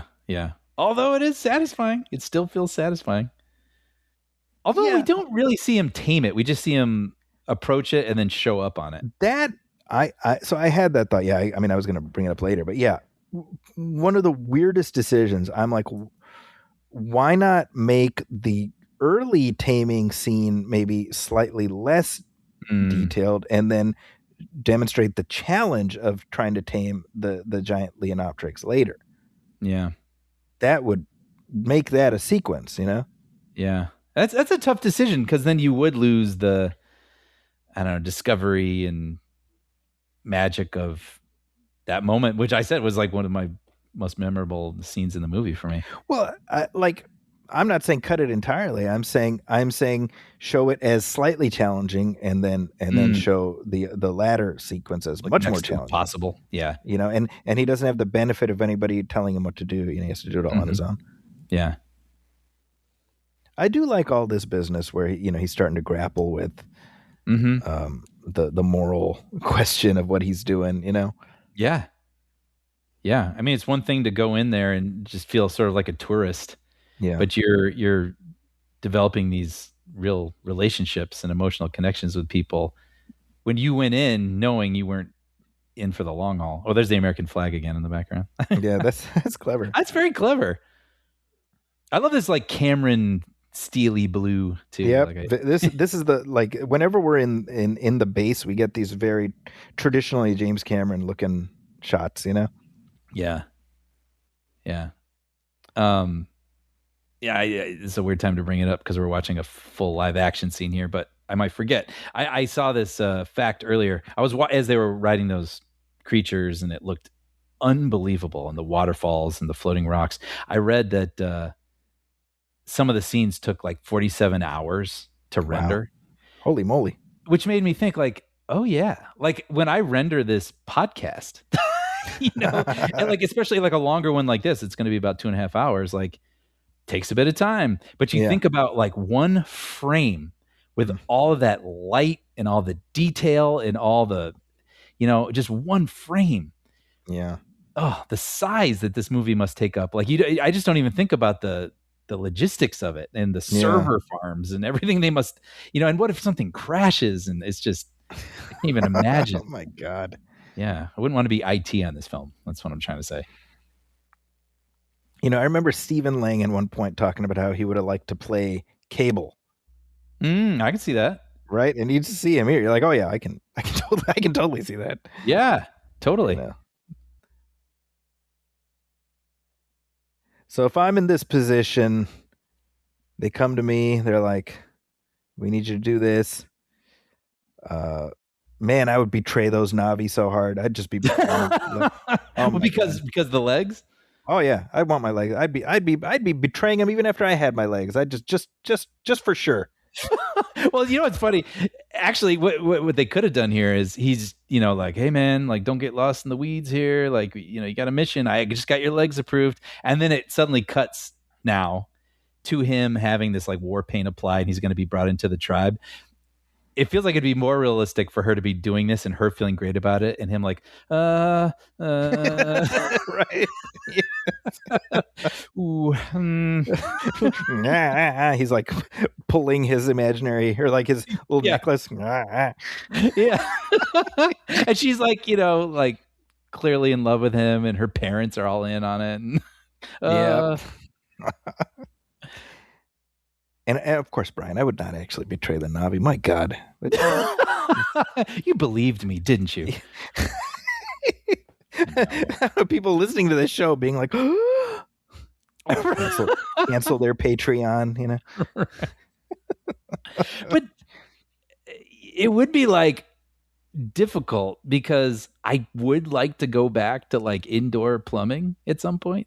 Sure. You know what I mean? But like, I don't want to betray them either. Like I'm not sure. It would be hard. Like circumstances kind of force them into. Well, I don't know, Brian. Let me bounce this off you. Sure, indoor plumbing has its pluses, but on the other hand, just peeing in the woods whenever you feel like it, wherever you feel like it. It's not the peeing I have a problem with. Okay.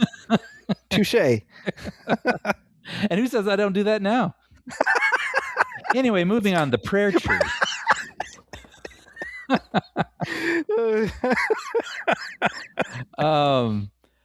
I like this. I think this is very beautiful, actually. I think the tree looks beautiful, but I love the idea. Again, I mean, as long as you're going to have these little tendrils, of yours that can connect to these things, connecting to this, tree that has all the voices of the ancestors. I think it's pretty beautiful. Well, I like that we create a framework to allow for the mystical and sort of supernatural. Yeah. That has like a weirdly grounded framing. You know what I mean? Mm-hmm. and I think that manifests in ways that are very effective, especially in the later films. I mean, I said before, to me, in the second film, I don't remember much about it, but I remember the end where Jake connects with, the whatever the underwater, version of Awa, whatever, and he sees his son who died as a little boy. Hmm. And Wait, I that's the remember second watching one? that. That's in the second one. Yeah, I wouldn't be spoiling the third one, but that's at the end of the second one. And I remember getting very emotional watching that. I mean, you're making me remember. Like you were saying, people watched this movie. It was reported that a lot of people, felt this. But look at longing. that right there. The that you see Zoe Saldana's face right there. Oh, she's so emotive. Right? I think she's the most. Like I said, I think her character is the best realized. Yeah. It looks like you said. It looks like her. It's very emotive. But Worthington's is, I don't know. It's good, but sorry, it sounds like I'm clowning on him. I just wish they all felt as distinctive and emotive as she does, and I don't know what they do. You know what'd be funny right here is we got this great 3D amazing 4K sequence, and then we cut to grainy hand crank footage of a train entering a tunnel, like a rocket taking off. Yeah. Like an oil drill in the desert, oil pump or whatever. Yeah. Sorry, you were saying. No, but again, well, he says it here, but yeah, as they're starting to make love or whatever, it would be again him but he does it in a much more tactful way, where he wakes up in his pod and is like, "What am I doing?" Yeah. Which, yeah. Oh, this. Oh, I was going to say something, but now I'm caught up in the movie. I like this. I love this whole conceit here, waking up and it's really. They share this intimate moment, but then this thrashing machine or thresher or whatever, coming through and him not being in the pod. I remember loving that the first time I saw it, the whole idea. Yeah. Yeah. What a great idea. If you're going to play with it, the fact that he's not always present in that body. Right. And when she needs him to move, he's not there.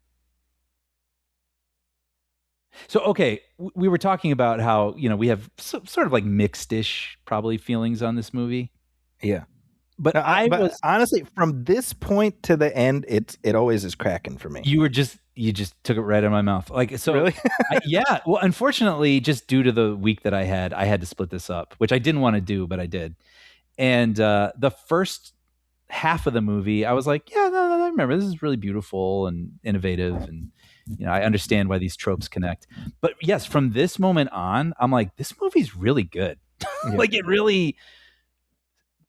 Yeah, like you said, it crackles. It connects. It works. It's thrilling. Well, and when just real quick, the tree. That's what did it for me. When I saw the tree go down after they had shared that moment, and we heard the ancestors' voices, I felt really genuinely sad seeing that tree come down, and that was when I was like, "Oh, I'm really connecting with this." Well, James Cameron would say he did his job then, right? Yeah, he would be like, "No shit."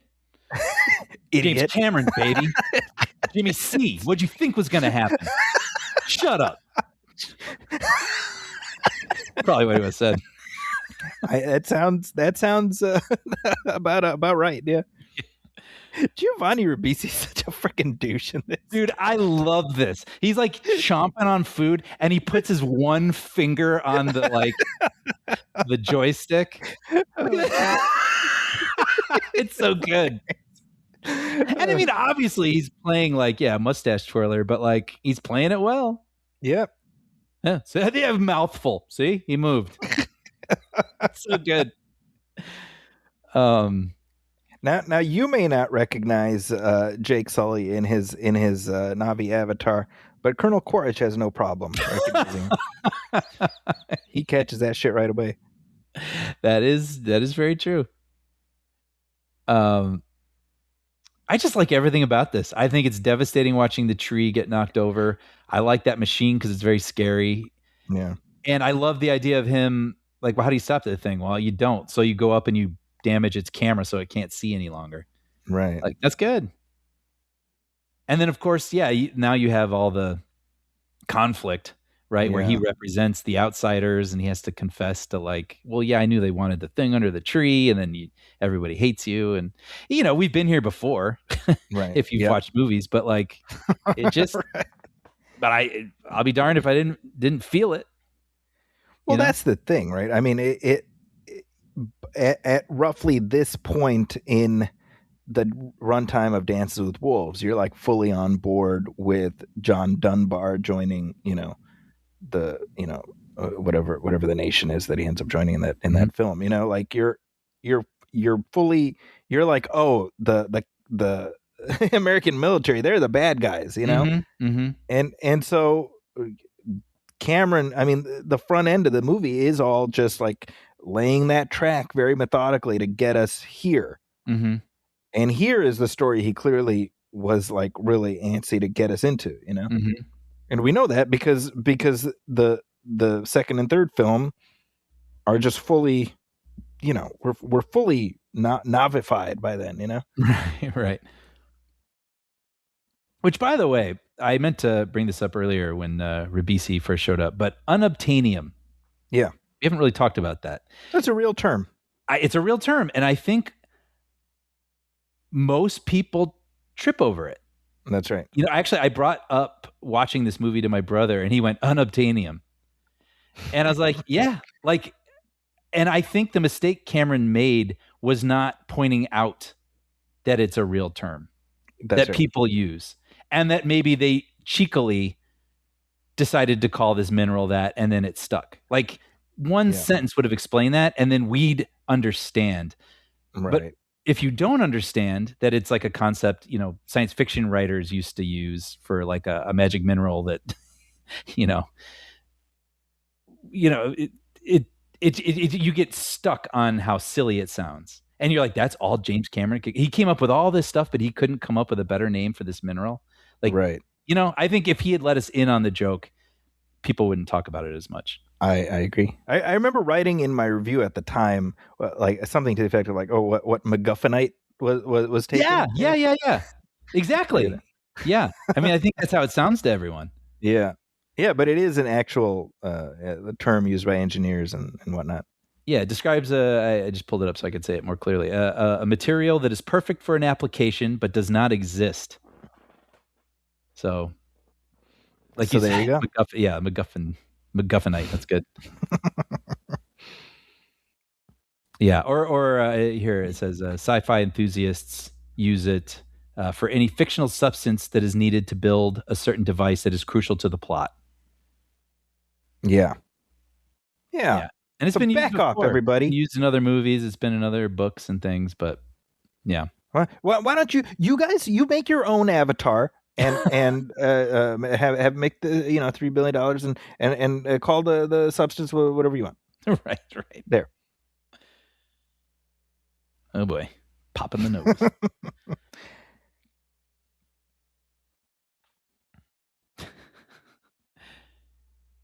I love to wheel this meat out of here. He has like such funny lines too. I remember earlier he says something about any shaved tail Louis. I was like, shaved tail Louis? So I actually Googled it because I was curious, and it has to do with like the cavalry. And when people were like, lower ranking soldiers, they would shave the tail of their horses so you knew. It's almost like having the, beware driving student sticker on a car. Wow. Shaved tail Louis. I had no idea. Yeah. I do love his look too, like the claw marks on the side of his head. Oh, that's great. Yeah, it's great. Well, and he even says, like, now that I think about it, is it in this version or the special edition? But like, he could have got it fixed, but he's like, he likes the way it looks. Yeah, no, that's in the theatrical version. Okay, I'm like, yeah, if I had a cool scar, I'd probably keep it. It's got to be cool looking, though, obviously. Exactly. Yes. It just so happens it's pretty cool. But that was what his point he was making, was that he underestimated the planet, and that was the last time he'll ever do that. Yeah. Oh, that's right. Yeah. Gotta be like Quaritch, Brian. Be like Quaritch. This is just funny too. Like the scientists, like the trees, it's a network. It's connected to their deity. And Ribisi's like, who cares? He's so good at doing what he is asked, you know? Like Whatever. Executive, yeah. No, there's yeah. What the hell have you been smoking? Ha ha ha ha. Yeah. It's good. But I mean, what Grace is saying, the wealth of this world isn't in the ground; it's all around us. I mean, that's our world, and yet we don't value it. It is remarkable when we look at what's going on right now, where the AI industry is built on the pillage of our natural resources. Yeah, I mean, this is truly a fight for the future that is happening right now. Right. Where's our Jake Sully? God damn it! Where's our Turuk Mato or whatever? But yeah, you get like a line or two where they describe Earth and they say that there's no green left. Yeah. Right. But I mean, I don't know. Maybe we don't need to see it, but there's something, I guess poetic about it, right? Where we've run out of green. Yeah. We ran our green into the ground, so now we're going to a poor, beautiful planet, and we're gonna do the same thing there, repeating our mistakes. And I mean, I think it's worth thinking about how for all of the sort of tropiness of this story, and we've seen these patterns before. It's like, whose side does the story put us on, right? Mm-hmm. It's not the colonizers, Mm-hmm. And that speaks to something basic about we have it, all of us, an inherent recognition of like what is right and what is wrong, Mm-hmm. Yeah, and then stories like this can, illuminate. Like maybe you can even in the real world start to lose sight of certain things just because of reasons. I mean, this is like become numb to things. How many people planted a tree because of watching Avatar? I don't know. That stuff matters. Right.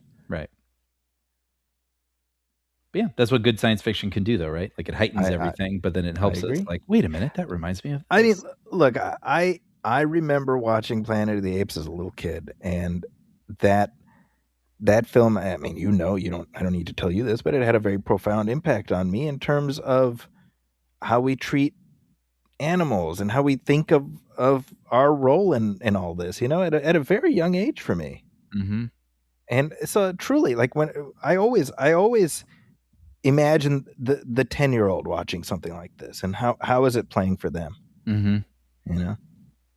I like this moment, by the way. I didn't remember this, and it's not like they really dig into it, but where Ribisi's like, look, we need the thing under the tree, so we're going to do the thing we got to do.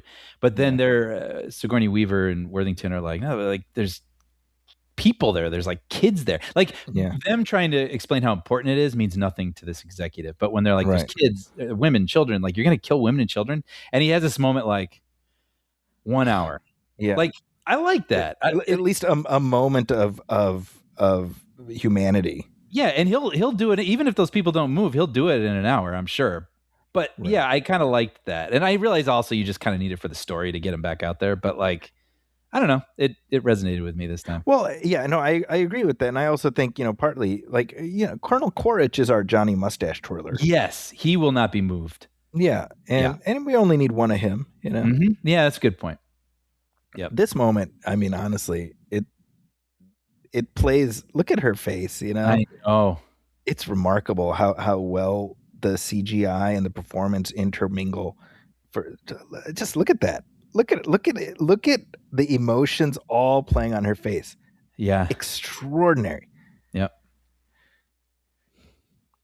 I remember this even from the first time I watched it. Like how much it hurt to watch her anguish. Yeah, after I betrayed those Na'vi, I wouldn't feel a thing, Brian, I'll tell you. Not me. Oh, no. They're blue and weird.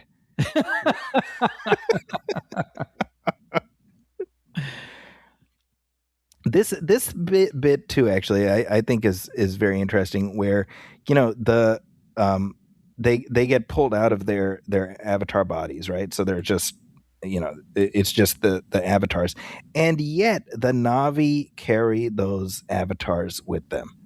Mm. Like we see a scene later where they're taking Grace's, like she's being carried in like a whatever, like a stretcher kind of thing. And I'm like, to me, like the respect they have even then. Mm-hmm. Mm-hmm. Right? For life. Yeah.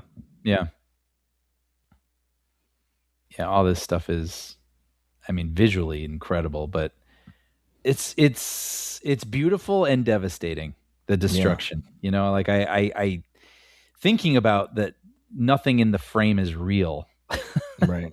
And it looks so real is amazing. But also, like like you said, the rest of this movie, if I was having moments where I was having a hard time plugging in earlier, maybe by certain things, like I am completely locked in now, and it really breaks my heart watching them destroy this tree. Yeah, I think in terms of, I mean, they've established the emotional stakes, but I was thinking in terms of creating something immersive. One thing Cameron does that's very smart is, I mean, he takes advantage of what he can do with his camera and this and that, but he shoots it as if it's a real environment. Right? Yes. So the camera isn't swooping in and out and doing stuff that's very obviously phony. Yes. Because that's something I see a lot of filmmakers do, and it pisses me off. I know we've talked about this because, yes, me too. I'm like, when you're moving the camera in a way that a camera can't move. Now, to be fair, I've enjoyed it in the past in some like older David Fincher movies. Like it felt like a novelty, like Fight Club or like Panic Room when the camera goes through the coffee pot or whatever. Right. But yeah, when you're doing like action sequences and the camera's like swooping down and up and through this and whatever, then it feels like a video game. It doesn't feel tethered to any sort of reality. That's right. And so then I don't care, because then I'm like, nothing's at stake that I'm witnessing here. Right. And so, yeah, I think, Cameron does, like you said, he does it so well here where he's putting the camera, even though there is no camera, where only a camera could go. And I remember Christopher Nolan talking about that with Interstellar. Yeah. When he was doing a lot of visual effects. He was like, I made it look like the camera was attached to the wing of the spacecraft because that's what we're used to seeing from real footage of spacecraft. So in your brain, you're like, I'm looking at a real spacecraft. And I think that's what the greats, that's how they think. Yeah, that was something the old, not the old, the reboot of Battlestar Galactica, which is itself kind of old now because it's like 20 plus years. But Ronald D. Moore, he talked about how when they were doing the external like space battle footage, that they approached it like if there was a news photographer in space, what would he be seeing? And Cameron does something very similar where like the camera, there will be kind of a zoom in, but it's as if somebody's filming it, and it was like documentary style or something. Documentary style, yeah, and I think that helps a lot. I agree. And then I feel like that caught on. I love this bit right here though. Yeah. Just her heartbreak as she's like, just help us, Yeah. Yes. Yes. Yeah. They have to depend on them in some way because they know, those people, they know those people. And there's something so sad about watching them with their bows and arrows shooting at the ships, and you just see the arrows just, not connecting, just ding, ding, ding, ding, ding off of the ships. And I mean, actually, in this moment for Michelle Rodriguez, I love that where she's like, I didn't sign up for this shit. Because in every scenario like this, and unfortunately, this is not unique to science fiction movies set on other planets. This is reflective of things humans have done to other humans. But there are always people who say, no, this is not right. There have to be. Yeah. And it's one of those things too where, sometimes they get recognized. Yeah. And you think like, wow, you're a hero, and they get recognized as a hero, and some people don't. But like both of those people, before they knew what the outcome would be, made the hard decision in the moment. Yeah. And that's pretty amazing. And look at that right there. What an evil SOB. As Korra's just sipping his coffee, you just want to see him get his uppance for that, Yeah. I think I mentioned this to you before, but in Zootopia 2, which just came out a few weeks ago as we're recording this, there's this one line that I just love where Judy Hopps' character, she says, "The world will never get better if no one is brave enough to do the right thing." Mm. And man, we need that, Yeah. Yeah. Look at this. That's horrifying. Yeah. Well, and speak again, I mean, I'm sure none of this is real. Yeah. And I always talk about it really bothers me when you don't feel the heft. I feel it here. Yeah, you do. I think this tree coming down is conveyed really well. The way it almost feels like slow motion in the beginning, but then when it collides with the ground and seeing all the columns sort of just splinter apart.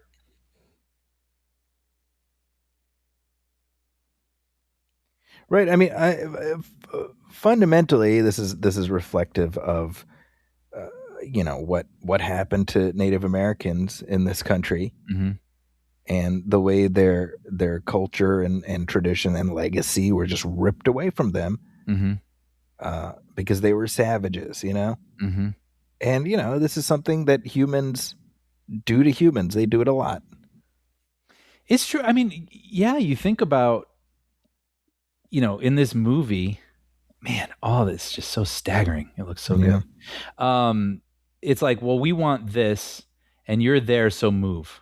Yep. Yeah. Exactly. And it almost feels like mustache twirly. That's literally what happened in this country.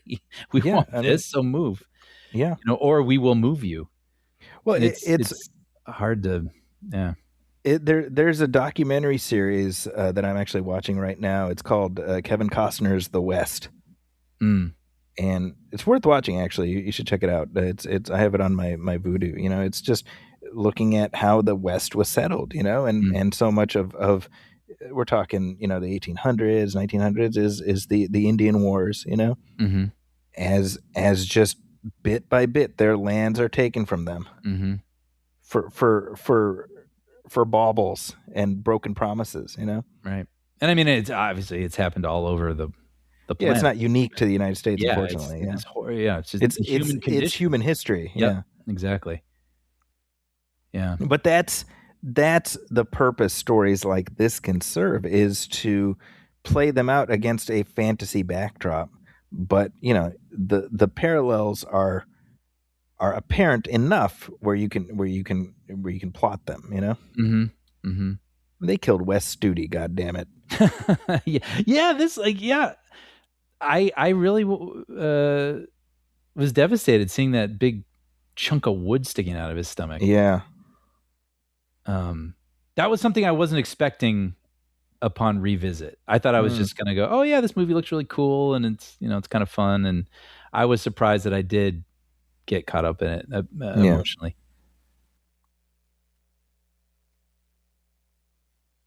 Saldana, man, she's incredible in this. She really, I mean, especially in this film, just MVP. Yeah. And I think a lot of people, we know that this is motion capture, right? So these aren't just characters that have been created in a computer exclusively. It's these actors, they've had these dots on their bodies, so the movement is literally the actors. And their faces, the dots and the close camera attached to their faces, and a lot of that's been ported over. But I think Cameron feels that there's still not enough understanding of how much it's like, no, like, don't think of these as animated characters, like these are performances. And I feel like in this go around with the third movie, he's really, and I wonder if it's because now he's kind of angling for like being performance awards, yeah, and just saying like, no, like these are not animated characters, like these are representations of actors' performances. Yeah. Well, I remember Andy Serkis making that point, early and often with regards to his portrayal of a variety of characters, but certainly Caesar in the Apes trilogy, where again and again it was like, this is digital makeup. That was how they viewed it. Digital makeup. Yep. That's good. And it's tricky, right? Because I think the problem is that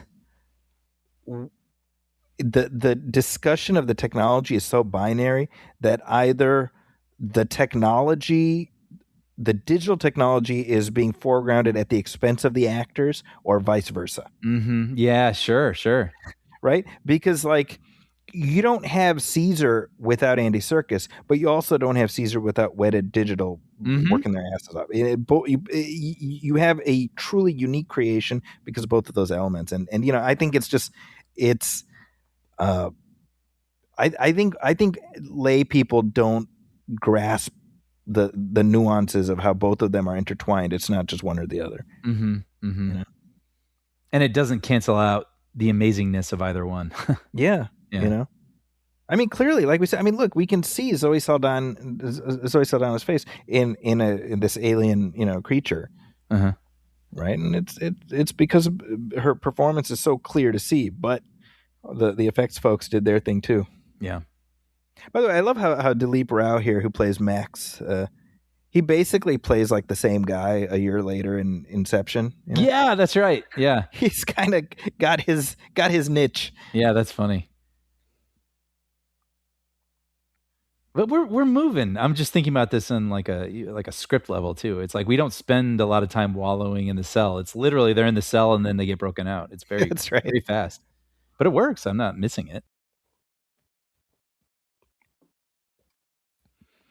So this too, I remember in 2009 doing movie math and being like, okay, Grace is the mentor figure, so she's gonna have to die.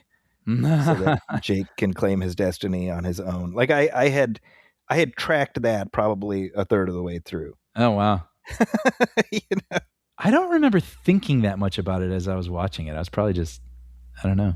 I was doing a lot of, I think that's sort of just how my brain works, where I'm like, okay, I think this is going to happen. And then either it does or it doesn't, Yeah. Sometimes I'll do that. I was actually, when the tree went down, there's a little part of me that was like, all right, that's the end of the second act. And then like we've lost everything, and then we have to take what we've learned and rally again. And I was thinking that a little bit, but yeah, less about I love this bit here where Quaritch steps out. He doesn't even have his gas mask on. Yes, I like that too. He's just like, F these guys, man. Yeah, what a bastard. Just a rat bastard this guy is. He would like wade into lava. Yep. Just to fire upon these people. It's funny too, because Stephen Lang in Tombstone is such a little weasel, right? Mm-hmm. And it's like these are like the poles of his performances, Yeah.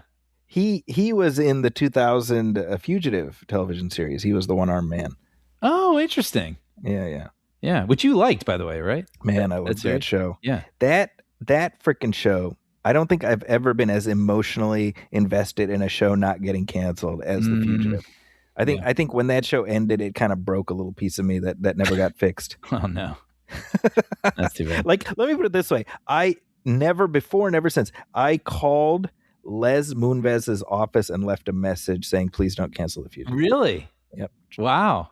That's how much I love that show. You know what I did once? Out here in California, for some reason, McDonald's didn't have the Shamrock Shake, and so I wrote McDonald's headquarters. Wow. Okay. And I was like, why don't any of the Los Angeles McDonald's have Shamrock Shakes? And maybe they just weren't in my area. I don't know. But by gum, now we have Shamrock Shakes. I'm just saying. Well, I will believe you made that happen. So it just shows where our passions lie. It's hilarious. But yes, I love Quaritch. Yeah, busting out there, doesn't care about the atmosphere. And then this guy runs out, hands him his oxygen mask. He's like, oh yeah, I guess I should. Exactly. Just yeah, thanks. And puts it on. Yeah. It was interesting. I couldn't remember what critics thought of this. Mm-hmm. And it's somewhere in the 80s, I think, on Rotten Tomatoes. And but I saw like everyone from like Ebert to even Steven Spielberg, they compared the experience of watching this to seeing Star Wars for the first time. Yeah. I remember Ebert saying that. Yeah. Yeah. I was like, oh wow. I'm actually curious if they have my review for it up on Rotten Tomatoes or whatever. Yeah, for this one. Yeah.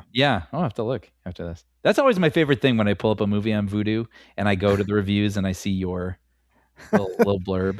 And sometimes it's very surprising. Like, oh, Wow, Yeah. they might quote from some random thing that I forgot I reviewed.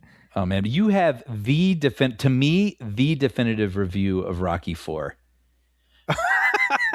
Which is I actually do you remember it exactly? You basically say like how it's like kind of a paradox, how the movie isn't very good, but it's also like very good. Yes. Okay. Yeah, I do remember that. How do yeah. you say it perfectly? I'll have to find the quote. Yeah, but it's like how can a movie that's like not be that good but also be this good or something like that? I'm like, yeah, Rocky 4. No, it's interesting too. I mean, this movie was nominated for Best Picture. For being such a. That's right. Everybody I think could easily be like, oh yeah, the Space Fern Gully and Pocahontas, and it's very on the nose, the exposition, and the bad guys are very bad and whatever. But this movie was nominated for Best Picture, and it pitted James Cameron for Best Director against his ex-wife Catherine Bigelow for The Hurt Locker. And I think that was, according to what I read, that was the first time an ex-couple had competed against each other.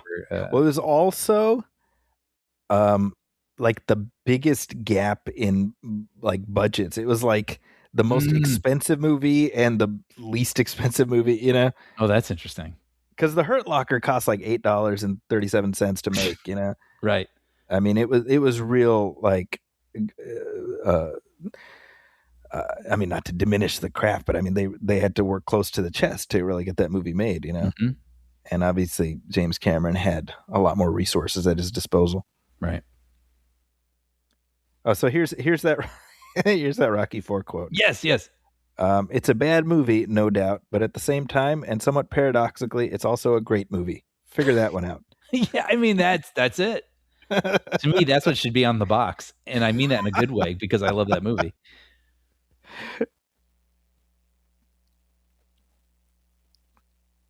This is where he tells the creature, he's like, got an idea, but you're not gonna like it. Yeah.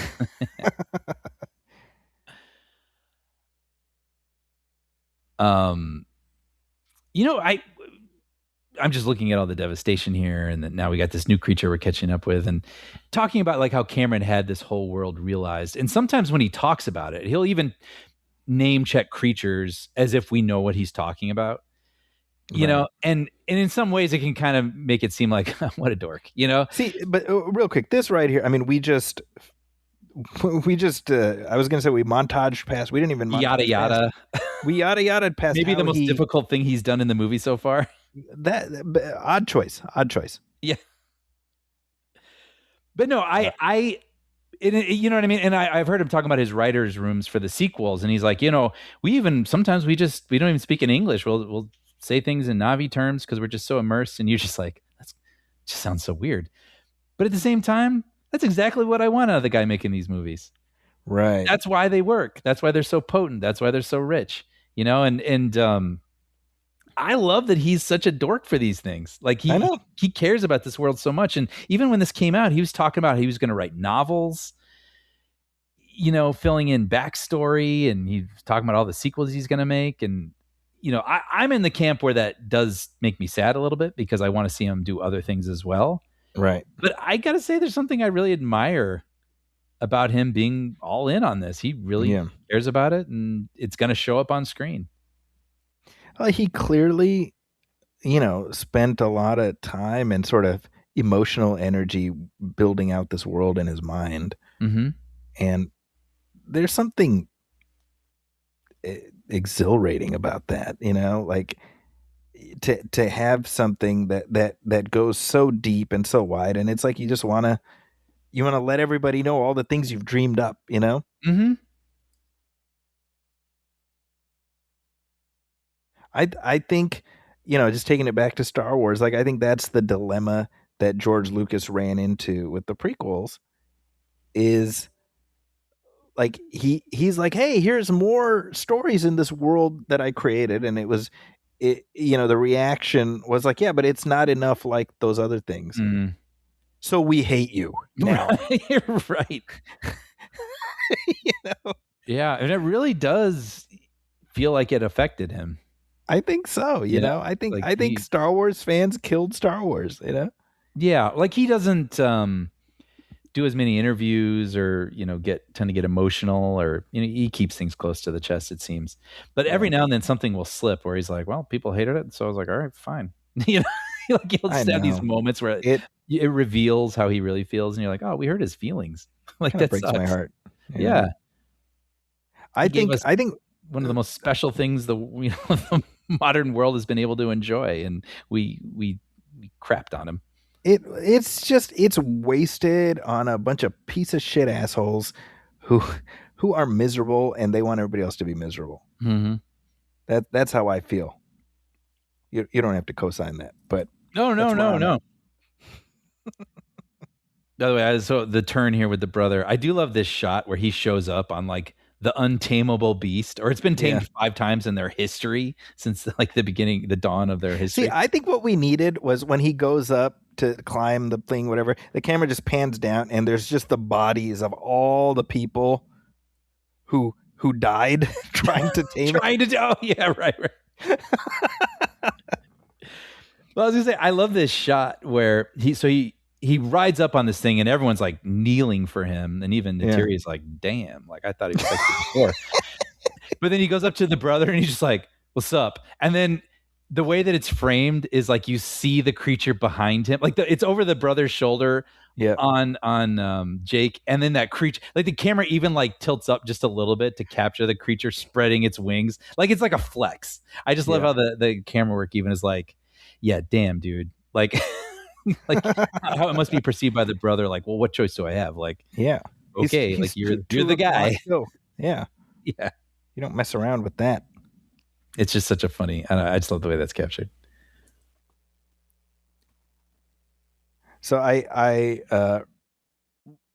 just pulled up Rotten Tomatoes as we're talking, and I found they have my review. This is from 2019.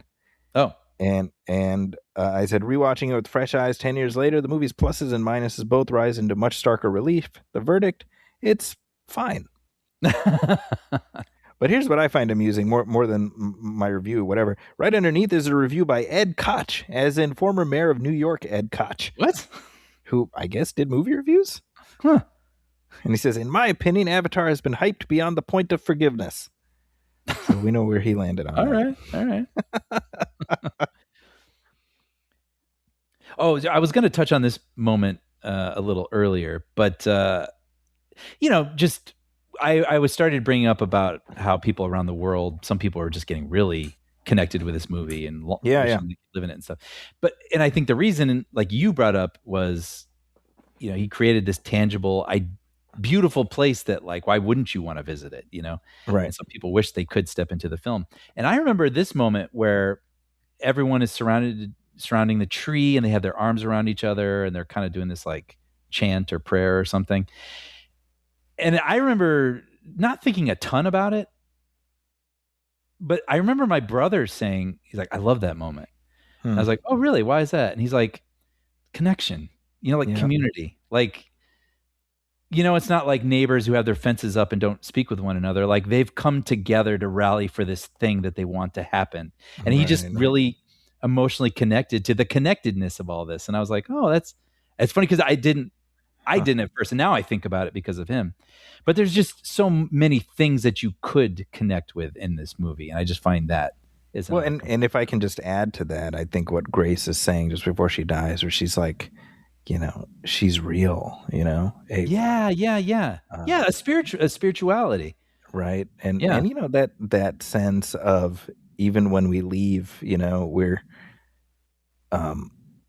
our loved ones can still find us, I mean, who wouldn't want that, I mean, I was reading, sorry, just real quick. I was reading an article this morning about how you've got these AI companies that are saying, oh, like when your grandparents die or whatever, you can feed their personality into an AI and create an AI avatar of them to communicate with. And I'm like, what kind of fresh hellscape, like what kind of messed up dystopian effing shit are we having to live through every goddamn day? It's literally a Black Mirror episode, I think. Right. And the inverse of that is this idea of like, no, you get to you move on from this plane, but you're part of something bigger, and your people can still find you. I mean, that's something that we would all love to have. Yeah. Yeah. Yeah. I just don't feel like I mean, I think I'm saying something obvious, but I just don't think that's healthy. I mean, it's not, obviously, and yet we have people falling in love with chatbots. Yeah, I was going to say, and it's going to appeal to the people that maybe have the tendency to get most lost in those sorts of things. It's going to be very unhealthy for people. Well, and can't handle that sort of thing.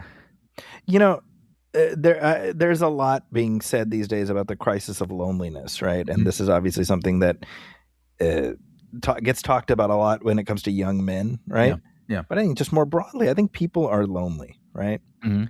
And I think about, like, for me, I lead a pretty busy life, and I got my kids and whatever. But for me, one of the joys of any given week is me hopping on mic and chatting with you, and just doing this because we're just shooting the shit, and how much that means for me, just as like I get to do something where I'm just having fun and shooting the shit.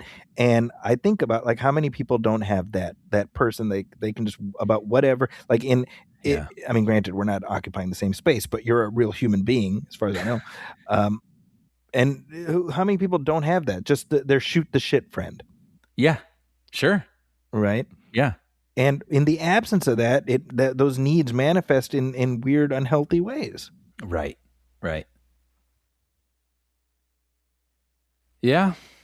Yeah. That's I feel very thankful for it. And like, I appreciate all the people who are listening right now and the people who reach out to us and they continue the conversation. I mean, that's what I've always viewed this as. Like, I always think when we watch a movie and then you go to like a restaurant or a coffee shop afterwards and you got to talk about it. It's not quite a review. It's just a conversation about what you've just witnessed and all the thoughts that are fresh in your mind. And I love that people join our conversation.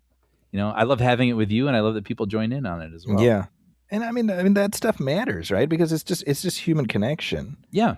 And like I said, I mean, it's being drained out of our day-to-day existence. Mm-hmm. And so then you have, hey, you want a CGI grandma to tell you she loves you. Here you go. And people can be like, oh, cool. All right. Yeah. I don't know, man. I don't know. All I know is 20, 30 years from now are not going to look like anything I would have imagined even now. I was going to say like 10, 20 years ago, but even now. Seriously, By the way, that shot, when I think about rendering and time and all that stuff, that shot with all those flying creatures going over the crashing waves. Oh, yeah. Gorgeous. Well, and we're talking 2009, right? So how long? Like, now render times have probably gotten shorter. Yeah. Yeah. So I mean, how much time was spent just rendering out so much of this movie? Yeah. I mean, you think about sticking with James Cameron, I mean, that water tentacle in the abyss. I was like, yeah, man, that took like 7 months to render. Like, who knows in 1989, Isn't that amazing? 20 years between the abyss and Avatar. That is amazing. Right? I know the movie Babylon is a little polarizing. Yeah. And Chazelle movie, right? Yeah, Margot Robbie, and rightfully so. It's flawed, but there's enough things in there that resonated with me and that I found kind of powerful that I can't help but think of it like fondly. And one of the things that happened, I'm just going to spoil it. Basically, there's like a guy who works in pictures and he goes through all these things and, the ups and downs. And, even when you're having the worst day possible, it can wind up with you getting the shot, and that shot could live forever. And it was worth it, and the movie ends with him many, many years later. I think this is like the 30s or 20s or something like that. And then it ends in, I want to say, the 50s or 60s. And he walks into a movie theater like, I'm going to go watch a movie. And he's an old man. And he sits down, and I don't remember what movie it starts with, but then it has this thing where it shows Singing in the Rain, and then it shows The French Connection, and then it shows Back to the Future, and then it shows Terminator 2, and you see the liquid metal visual effect, and then it goes to Avatar. And it's basically the movies. Like, they're the movies. Yeah, exactly. But it's like they will continue going. They will continue to innovate, and they will dazzle in different ways and in ways that, like it'll never stop, and it will continue evolving and showing us things you never could have imagined. And then it cuts back to him in like 1950 or 60 something. I don't know. And I know that was itself was a polarizing scene for people, but I found it beautiful. That's interesting. Now, you say that was polarizing. Why? That scene. It was weird, because, or weird. Did that sum it up for you, Zeki? It was weird. No, I think it just felt like incongruous or something with everything we'd seen because it was a period movie. And then all of a sudden you're seeing images from Avatar and you're like, what? Like, I think some people just didn't make the leap with it because I don't know if impressionistic's the right word, but it's like what? He's watching a movie and all of a sudden he's seeing the future. I don't understand. Why are we watching all these movies from the future? Right. I don't know. But to me, it was a feeling. And I really loved that feeling because maybe I'm very passionate about these things. Yeah. And so I don't know. I don't even remember how I got on this. But you were talking about the leap from Abyss. The Abyss, yeah. Only in 20 years. And I think that's what I loved about that sequence was just seeing the leaps made in seconds. Yeah. And it's about the people, that movie's about the people who make these things and how much they mean to them. And they're a lot of work and they could ruin your life, and they could also give you one of the most profound days of your life. It's all of it. It's all of it at once. And I feel like that's what that montage at the end is kind of encapsulating, and how they make people feel. Wow, that's really something. Yeah. But it also, the same movie literally has an elephant crapping onto the screen. So there's that too. There's that too. It's a mixed bag. Now, again, going into all the components that Cameron, I don't think it could have been calculated, but I feel like all these things are probably important to him, but just things for people to latch onto, like we were just talking about. We have this moment where he's very confident. He's tamed this untamable beast. He's about to go into battle, but he also takes a moment to kneel and pray. Yeah. It kind of reminds me of that moment I always love in The Phantom Menace with Qui-Gon, where it's like the heat of battle with Darth Maul. But then when he's got one moment where they're separated, he takes a moment to center himself. And Darth Maul is pacing back and forth like a caged animal. Yes. And but Qui-Gon is finding the dark and the light. And centering and meditating. And there's just something. Oh, by the way, I love that. Sorry. That moment where the ships are taking off and one of them hits a soldier out. Did you see that? It hits him and knocks his hat off and you see him go, ah! No, I missed that, actually. I love that. I wonder if that was on purpose or it was a happy accident, but it just adds a reality to it. As you're talking about that meditation, I wonder if it would have been worth delving into who Jake is. I mean, those deleted scenes or that get into his fundamental unhappiness with life on Earth, they tease at it, but the idea that he finds what he finds among the Na'vi, the peace that he finds, the love that he finds, how is it different from who he was before? Yeah. I don't feel like we get enough of that. Mm-hmm. Like we get enough where sort of like the broad strokes are pretty clear, and just sort of the general, movements of these types of stories, but a little bit more. Yeah. Yeah. I agree. I think it would make everything even richer, feel even richer.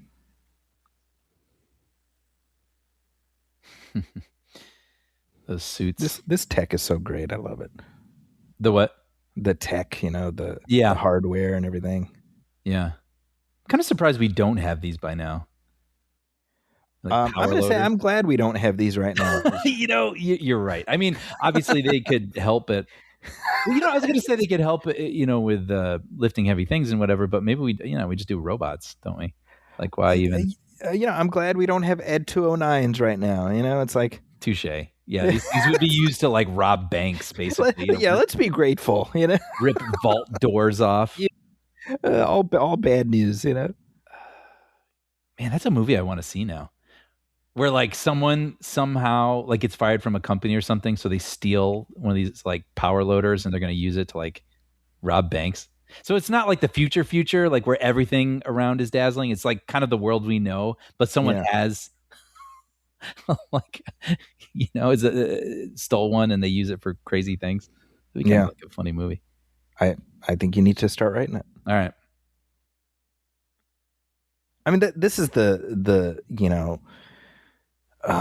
dilemma of a lot of technology is these sci-fi movies show like, oh, all this stuff that's so cool looking, but like usually these are cautionary tales. Yeah. And we tend not to pay attention to the cautionary part. They're like, hey, we could build that. Yeah. Yeah, I mean, the AI in the Terminator series, cautionary tale. Yeah, it has been amusing watching Cameron, when he chimes in on the AI boom and kind of just being incredulous. Like, didn't you guys pay attention? Like, yeah. I guess, weren't you listening, or were you just thinking it's cool when his arm turns into a blade? You didn't even listen to my story. We're about to go into this amazing battle, but this was seeing them with all the war paint. This reminded me, I saw this story and I double checked this to make sure this was real. But apparently, James Cameron visited a Brazilian rainforest several times after receiving outcries from tribal leaders. Oh, wow. That were inspired by this film. And, they wanted to highlight things that were happening to their land that they weren't happy about. And so they went to James Cameron. And so James Cameron went out to go meet with them. And during one visit, he was like covered in war paint and had a spear in his hand and met with all these indigenous leaders to plan a battle to stop the construction of a proposed dam. Wow. And all I thought was, you just have no idea where James Cameron is on a Wednesday. He could be at the bottom of the ocean floor, or he could be covered in war paint planning a battle with indigenous leaders to stop the building of a dam. Like, you just don't know. I want a Saturday morning animated story called The Adventures of James Cameron. It'll be like the old Mr. T cartoon. Yes. He's in a bus with a team of gymnasts, I guess, and they're, helping native tribes, and just every week. You never know. He'd be in his headquarters. He'd have to have some sort of talking animal sidekick, like a little diddy diddy diddy diddy diddy diddy. Uh-oh, they need me, in Brazil. So he gets in his pod or whatever he built, I'd watch it. I would too, if it looked like those old 80s cartoons. Yeah. Oh yeah. I have told you about this before, but he had this terrific documentary series called James Cameron's History of Science Fiction. Yes. I remember that. Dude, you got all these talking heads talking about, theoretical stuff and the various films and stuff. But to me, the centerpiece of this entire series is James Cameron sitting at a table with George Lucas, with Steven Spielberg, with Ridley Scott, with Christopher Nolan. And these guys are like, they are so much the top of their class that there's not even any competition anymore. You know what I mean? And so it's just, you get to see them just shoot the shit. You get to see Christopher Nolan and James Cameron talking about time travel. Right? Like, how have I not watched this? I mean, you will absolutely love this series. Yeah. I mean, I just find Cameron to be such an interesting person, and he's obviously brilliant, and he knows he's brilliant. So sometimes he can be a little, challenging to listen to, but like, we don't get a lot of that. And I do enjoy hearing his thoughts. So yeah, I'm surprised I haven't watched that. I'll have to do that. Right. I like it. Rodriguez has got the war paint. Yeah, kind of a bummer. She taps out here. Yeah, a little unceremoniously, right? Yeah. It'd be nice if... But she goes out a hero. She does, and she did the right thing. But that was my feeling when I... That's kind of it, right? Like, she just kind of crashes. I kind of wish she had taken something out with her. I think we get another shot. Do we? Right? Okay, I can't remember.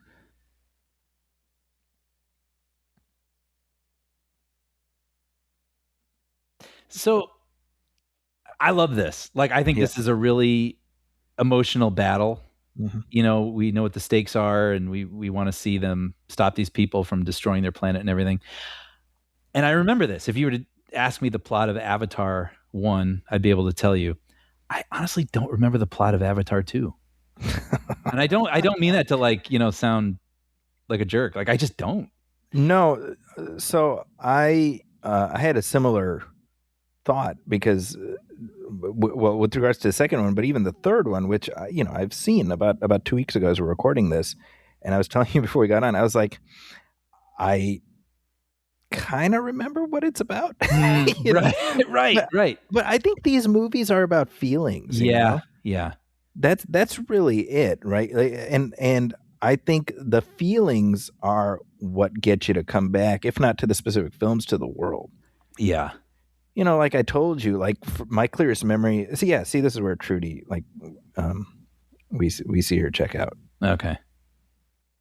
Yeah, we see her ship crash. But like my clearest memory of movie 2 is when Jake sees his grown son who died, but he sees him as a little child. And I remember what that made me feel like. You know, like I remember the boy connecting with that whale. Yep. And I liked it. Like, he's right. It's feelings. You're right. And I will say this about movie 3. If you ever wanted to see a bunch of whales put another whale on trial, well, hey, your whale is coming in. I swear, I don't know if you're making it up. Like that. I assure you, I am not. You know, I know I'm going to be disappointed because I'm picturing them sitting upright in a human courtroom. Are you picturing like the dolphins in that Simpsons episode? Yeah, right. Yeah. But I'm still interested. So Snorky or whatever. That was, you picked that one as one of your favorites, if I recall, of the Treehouse of Horror. Yep. Yeah. I remember that was Dave the Dolphin. It was very funny, but also I remember it went really dark, especially for those horror ones go dark anyway. But that one I remember being like, wow, like this is. And they make all the humans march into the ocean. Yep, that's right. We've had some good sort of I don't know if call them set pieces, but moments here. Like we have the brother when he goes into that one ship, right, and he's battling all those guys. That's right. Yeah, and, it's kind of striking when you see the Na'vi next to humans. You forget that they're 10 feet double tall. their size. Yeah. But it's cool, like seeing him in there in slow mo, using his bow and taking all those guys out. But ultimately, I also like that in terms of the story. You know, Jake doesn't assume leadership of the people. You know, once he's conquered the giant Leonopteryx, he's not like, all right, I'm the boss now. He's like, look, I'm here to help, but you need to lead, kind of thing. You know? Yeah. And then that guy gets taken off the board, and then at that point, Jake steps up. Yeah, and that's a great point. Yeah, you want to be like, this is my tribe now. Yeah, exactly. Yeah.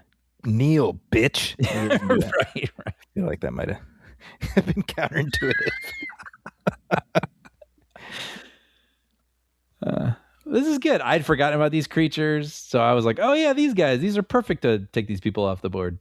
Well, that guy who just got pounded and flattened, he comes back as one of the Na'vi clones alongside Quaritch in 2 and 3. You know, it's funny. I do remember that. Actually, you know what the thing I remember most about 2, which I freaking loved, is when Quaritch sees his skeleton. Yeah. I thought that was really cool. Right? Yeah. So it's like he's in the Na'vi body now, but he picks up his own skull. Yep. And then crushes it because that iteration of him is no more. And I remember thinking that is one of the coolest things I've seen in a sci-fi movie. Yeah. Being able to do that to yourself. We'll get to it. In a couple years. In a couple years, sure. Yeah. I feel like we're committing at this point, right? Yeah.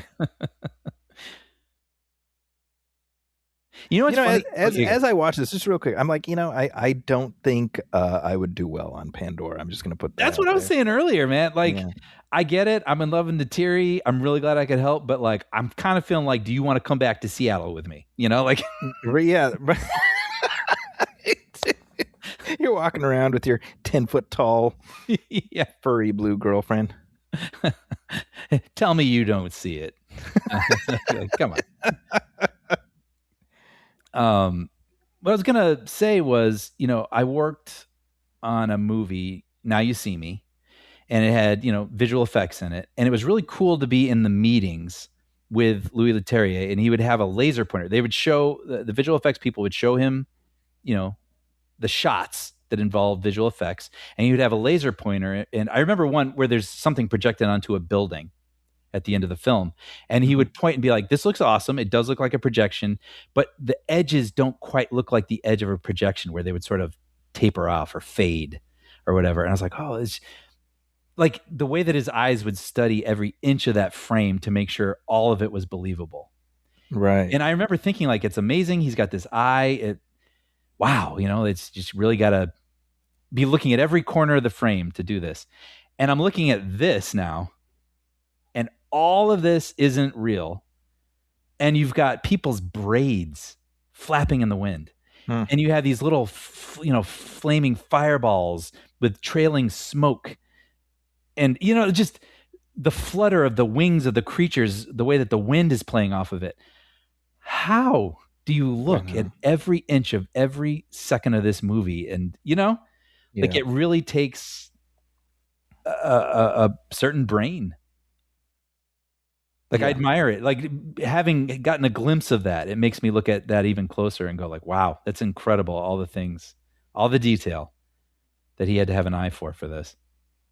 Yeah. Well, and going back to what we were saying earlier about how he is so exacting with his expectations of himself and the people around him. I mean, it tells you something that there's plenty of folks who've worked with him who are like, I never want to work with him again. Yeah. Right. But then again, he's got a real loyal coterie, Right. And that tells you something. I mean, even people who said initially, like, it wasn't a great time, I know, like Kate Winslet or, Sigourney Weaver, and they've come back. James Horner famously, they clashed on Aliens. Oh, interesting. And then they ended up having a great relationship on this and on Titanic, Yeah. What I was going to say with Kate Winslet, I mean, it was a nightmare for her working in all that water. Yeah. In Titanic, and then she comes back to work with Cameron to work in water again.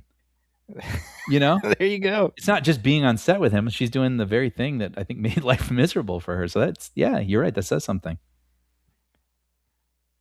Maybe there's something about seeing the finished product. I think that's really what it is, right? Because with Titanic, I remember, and I'm sure you remember too, the 8 months to a year before the movie came out, everybody just shitting all over it. Yeah. I mean, they were ready to write off his career a year in advance. Right. And I think the last thing they expected, I'm talking the pundits, was that it would be good. Mm-hmm. That did not enter the calculation. Right. Right? Yep. Yep. And yet I love, he talked about, this is in that video that he did for GQ or something. It's like an hour-long thing. Vanity Fair. Definitely worth checking out. Oh, man, so good. And he talks about, with Titanic, he is a double page spread in this book, The Art of Titanic, and it's a painting of the sinking of the ship. And he goes to the head of Fox. He just opens it up to that spread, points at it, goes, Romeo and Juliet on that. Right. And they're like, go. Right. I love that. I remember, that's kind of the famous thing too with Aliens, where he apparently walked into a room and wrote, said he's going to do a sequel to Alien, and he writes the word alien on a whiteboard, then he adds an S and turns it into a dollar symbol. Aliens. And whether that's true or not, it certainly sounds on brand. It tracks. It tracks. But I love that. Yeah. And when you've got someone like him and that's all he says to you, you're like, I believe you. Right, exactly. So Neytiri kind of tamed these crazy creatures. Yeah, yeah. But that was another moment I liked, which could be a little corny or almost Disney, but it's like, that's one of their fiercest predators on their planet. But when their planet is under attack, they share a knowing look with one another. Well, Colonel Quaritch is just that much of an asshole. Right. It transcends species. They're all like, this guy. Yeah. We gotta... It's kind of a fun image. Look at this. Yeah, by the time we get here, I'm like, okay, I'm checking like the last thing on my bingo card, Right. Yeah, you called it. I called it. Like 5 for 5. And then I just got up in the middle of the theater and I was like, bingo! And people were like, sit down. Sorry. That's hilarious. I was picturing like one other person in there doing the same thing. Like you two were like doing the same thing, which reminded me. And then it made me think of when I saw the movie Split. And then you realize that it was an Unbreakable sequel. Oh, sure. And I remember being in the theater and going, no. And I remember there was like one other person who went, what? And we were kind of like, I see you, like, like no one else. I remember having to explain it to the people I was with. I was like, you don't understand. This is amazing. Both of you two, you lock eyes, you hug. You're like, this is what it's like when doves cry. Exactly.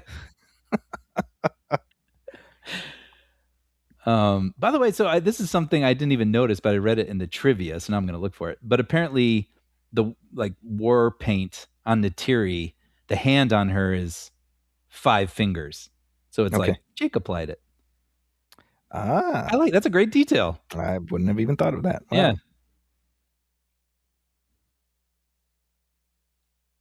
Man, that looks so good. So there should have been like the handprint like on her right butt cheek. Yes, that wasn't. That wasn't war paint. That was just like, good game. Let's go. Let's go save Pandora. See this bit here is where shortly, Neytiri sees the real Jake, and yes, and I kind of going back to what you were saying before. It'd be funny if this is the dumpy, overweight brother who's kind of homely. Right. The version we pitched at the beginning of this. Yeah. And he looks nothing like his avatar, and she's like, yeah, my jig. Oh, uh-oh. That's really funny. He's got a good heart. Dun, dun, dun, dun, dun. Wild thing.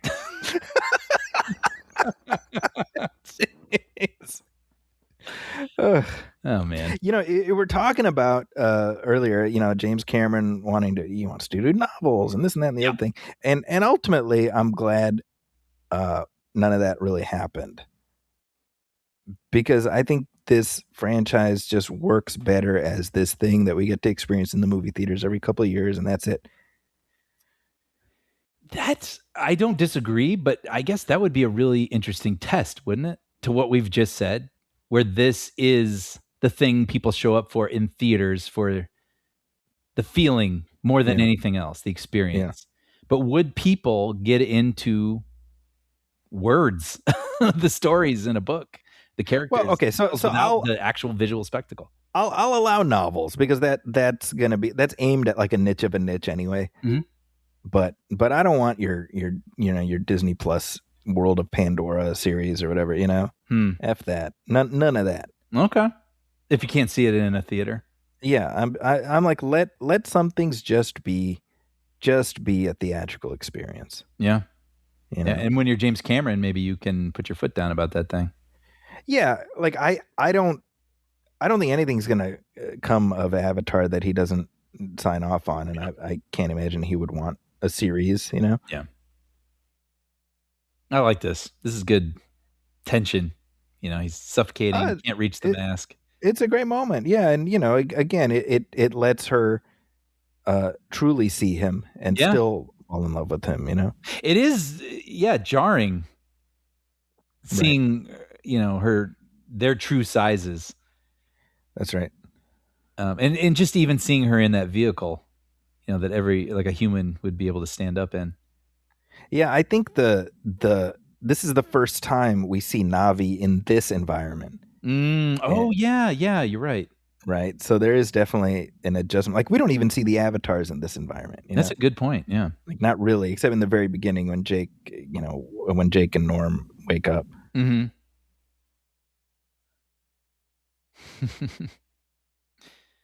Yeah. I don't know. And cut to the train entering the rocket. Like one of them just cocks an eyebrow and then, yeah. Well, that's it. We just hear it slightly in the distance. That's funny. She's like, later. I like this here where Jake is like the aliens went back to their world. I love that too. That's a great line. Right? Yeah. Yeah, Giovanni Ribisi. Which, by the way, he's like, I gave you an hour. Yeah, I was the guy. Like, don't you remember? 1 hour, come on. I read that this Ribisi saying, this isn't over, wasn't in the original version. That was in one of the director's cuts. Interesting. But ever since when they did the theatrical re-release, they kept that. So Cameron apparently was like, nah, I want to keep that. And every version ever since, theatrical version, has included that scene that was not originally in. That's fascinating. Yeah. This isn't over. That's. I mean, I don't think you needed that to explicitly say a sequel's coming, but I suppose since a sequel's coming, it adds a nice, I don't know if you want to call it tension, but just like this is you've got your ending here, but there's some things that are not resolved. Yeah, it gives you a little hook there, I guess. Something else I read that was kind of interesting in the the theatrical version. Worthington's brother, it says he was killed by a gun, but in the extended version, he says it was a knife. It was a knife. Yeah. I wonder what the thinking is. Why make it different? Yeah. I mean, maybe you shoot different versions to see whatever you feel has the most impact. But I wonder why he decided, this version will have this and that version will have that. The only thing I can think of is that a knife implies something happening at close range, and there's something more savage about that. And more impersonal about just gun violence. Yeah. We don't know the context of the gun violence, but we can assume if somebody was stabbed, it happened, they were being looked in the eyes by whoever did it, Yeah. That's a good point. I don't know how that matters in terms of the overall story, but I mean, that would be the difference between those two, Mm-hmm.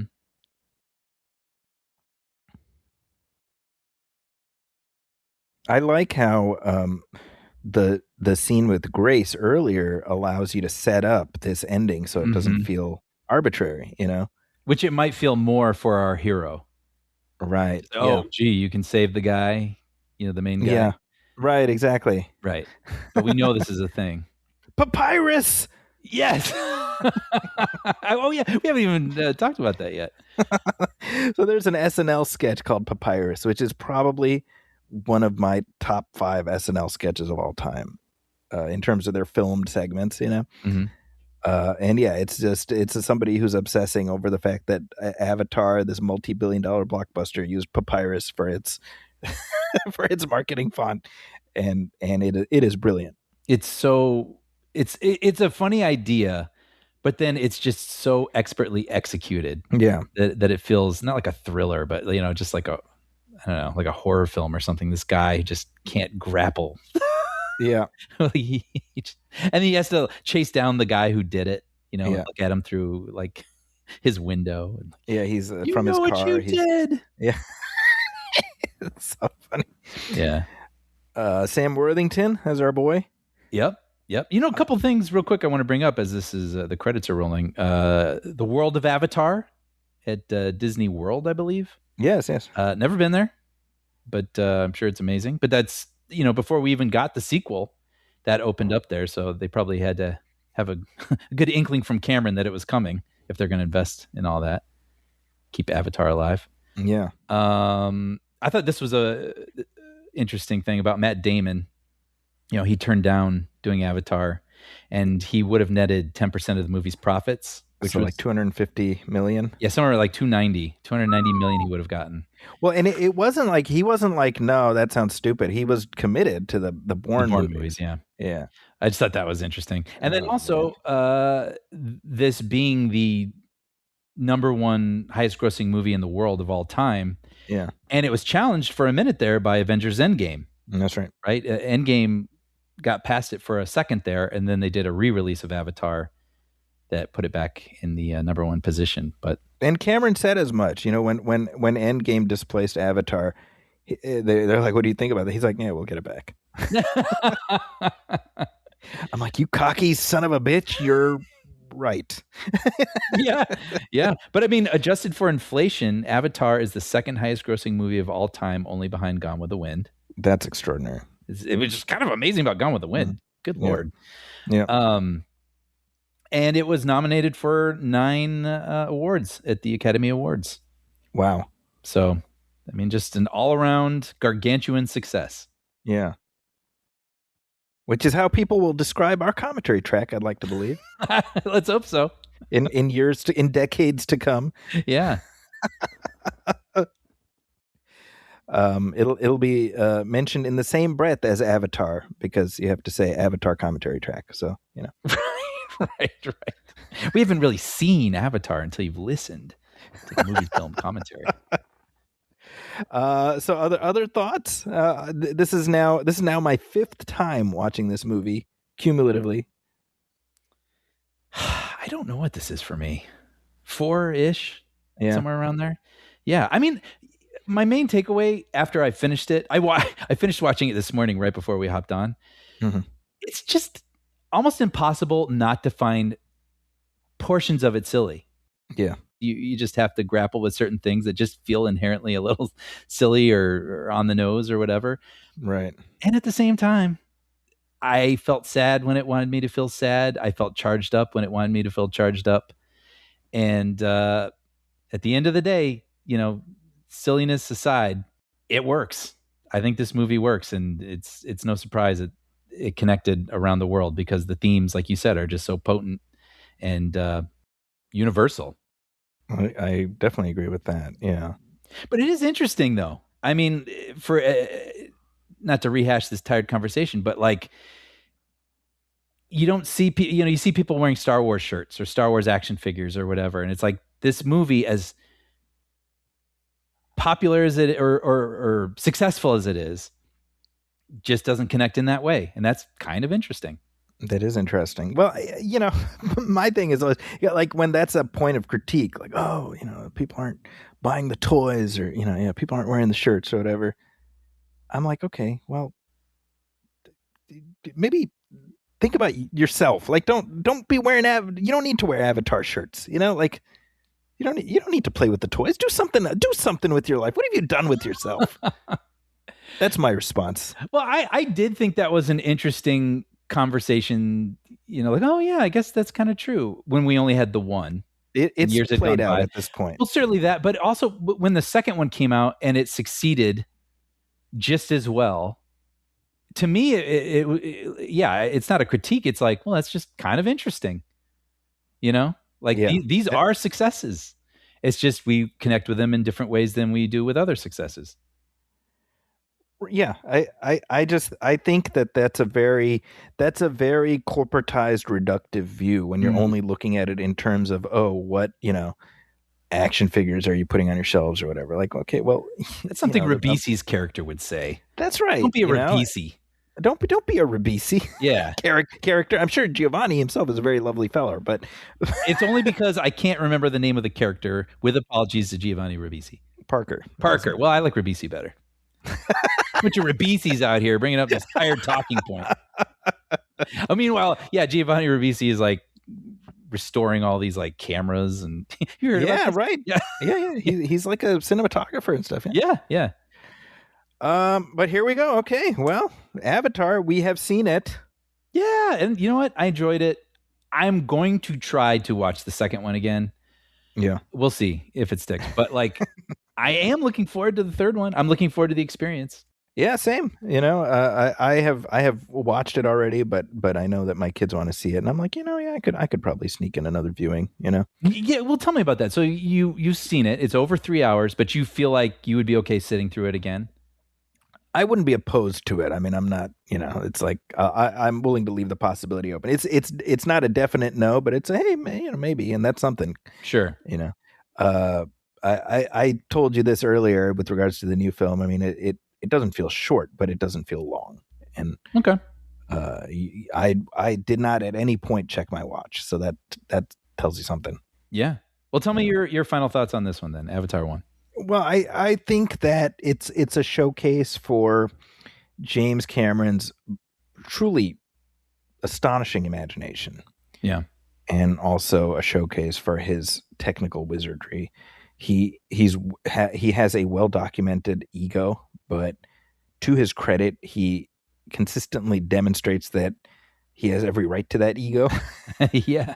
You know, and you know, the fact that this movie conquered the box office in a way that seems unlikely to be toppled anytime soon, barring another, you know, Avengers Endgame situation.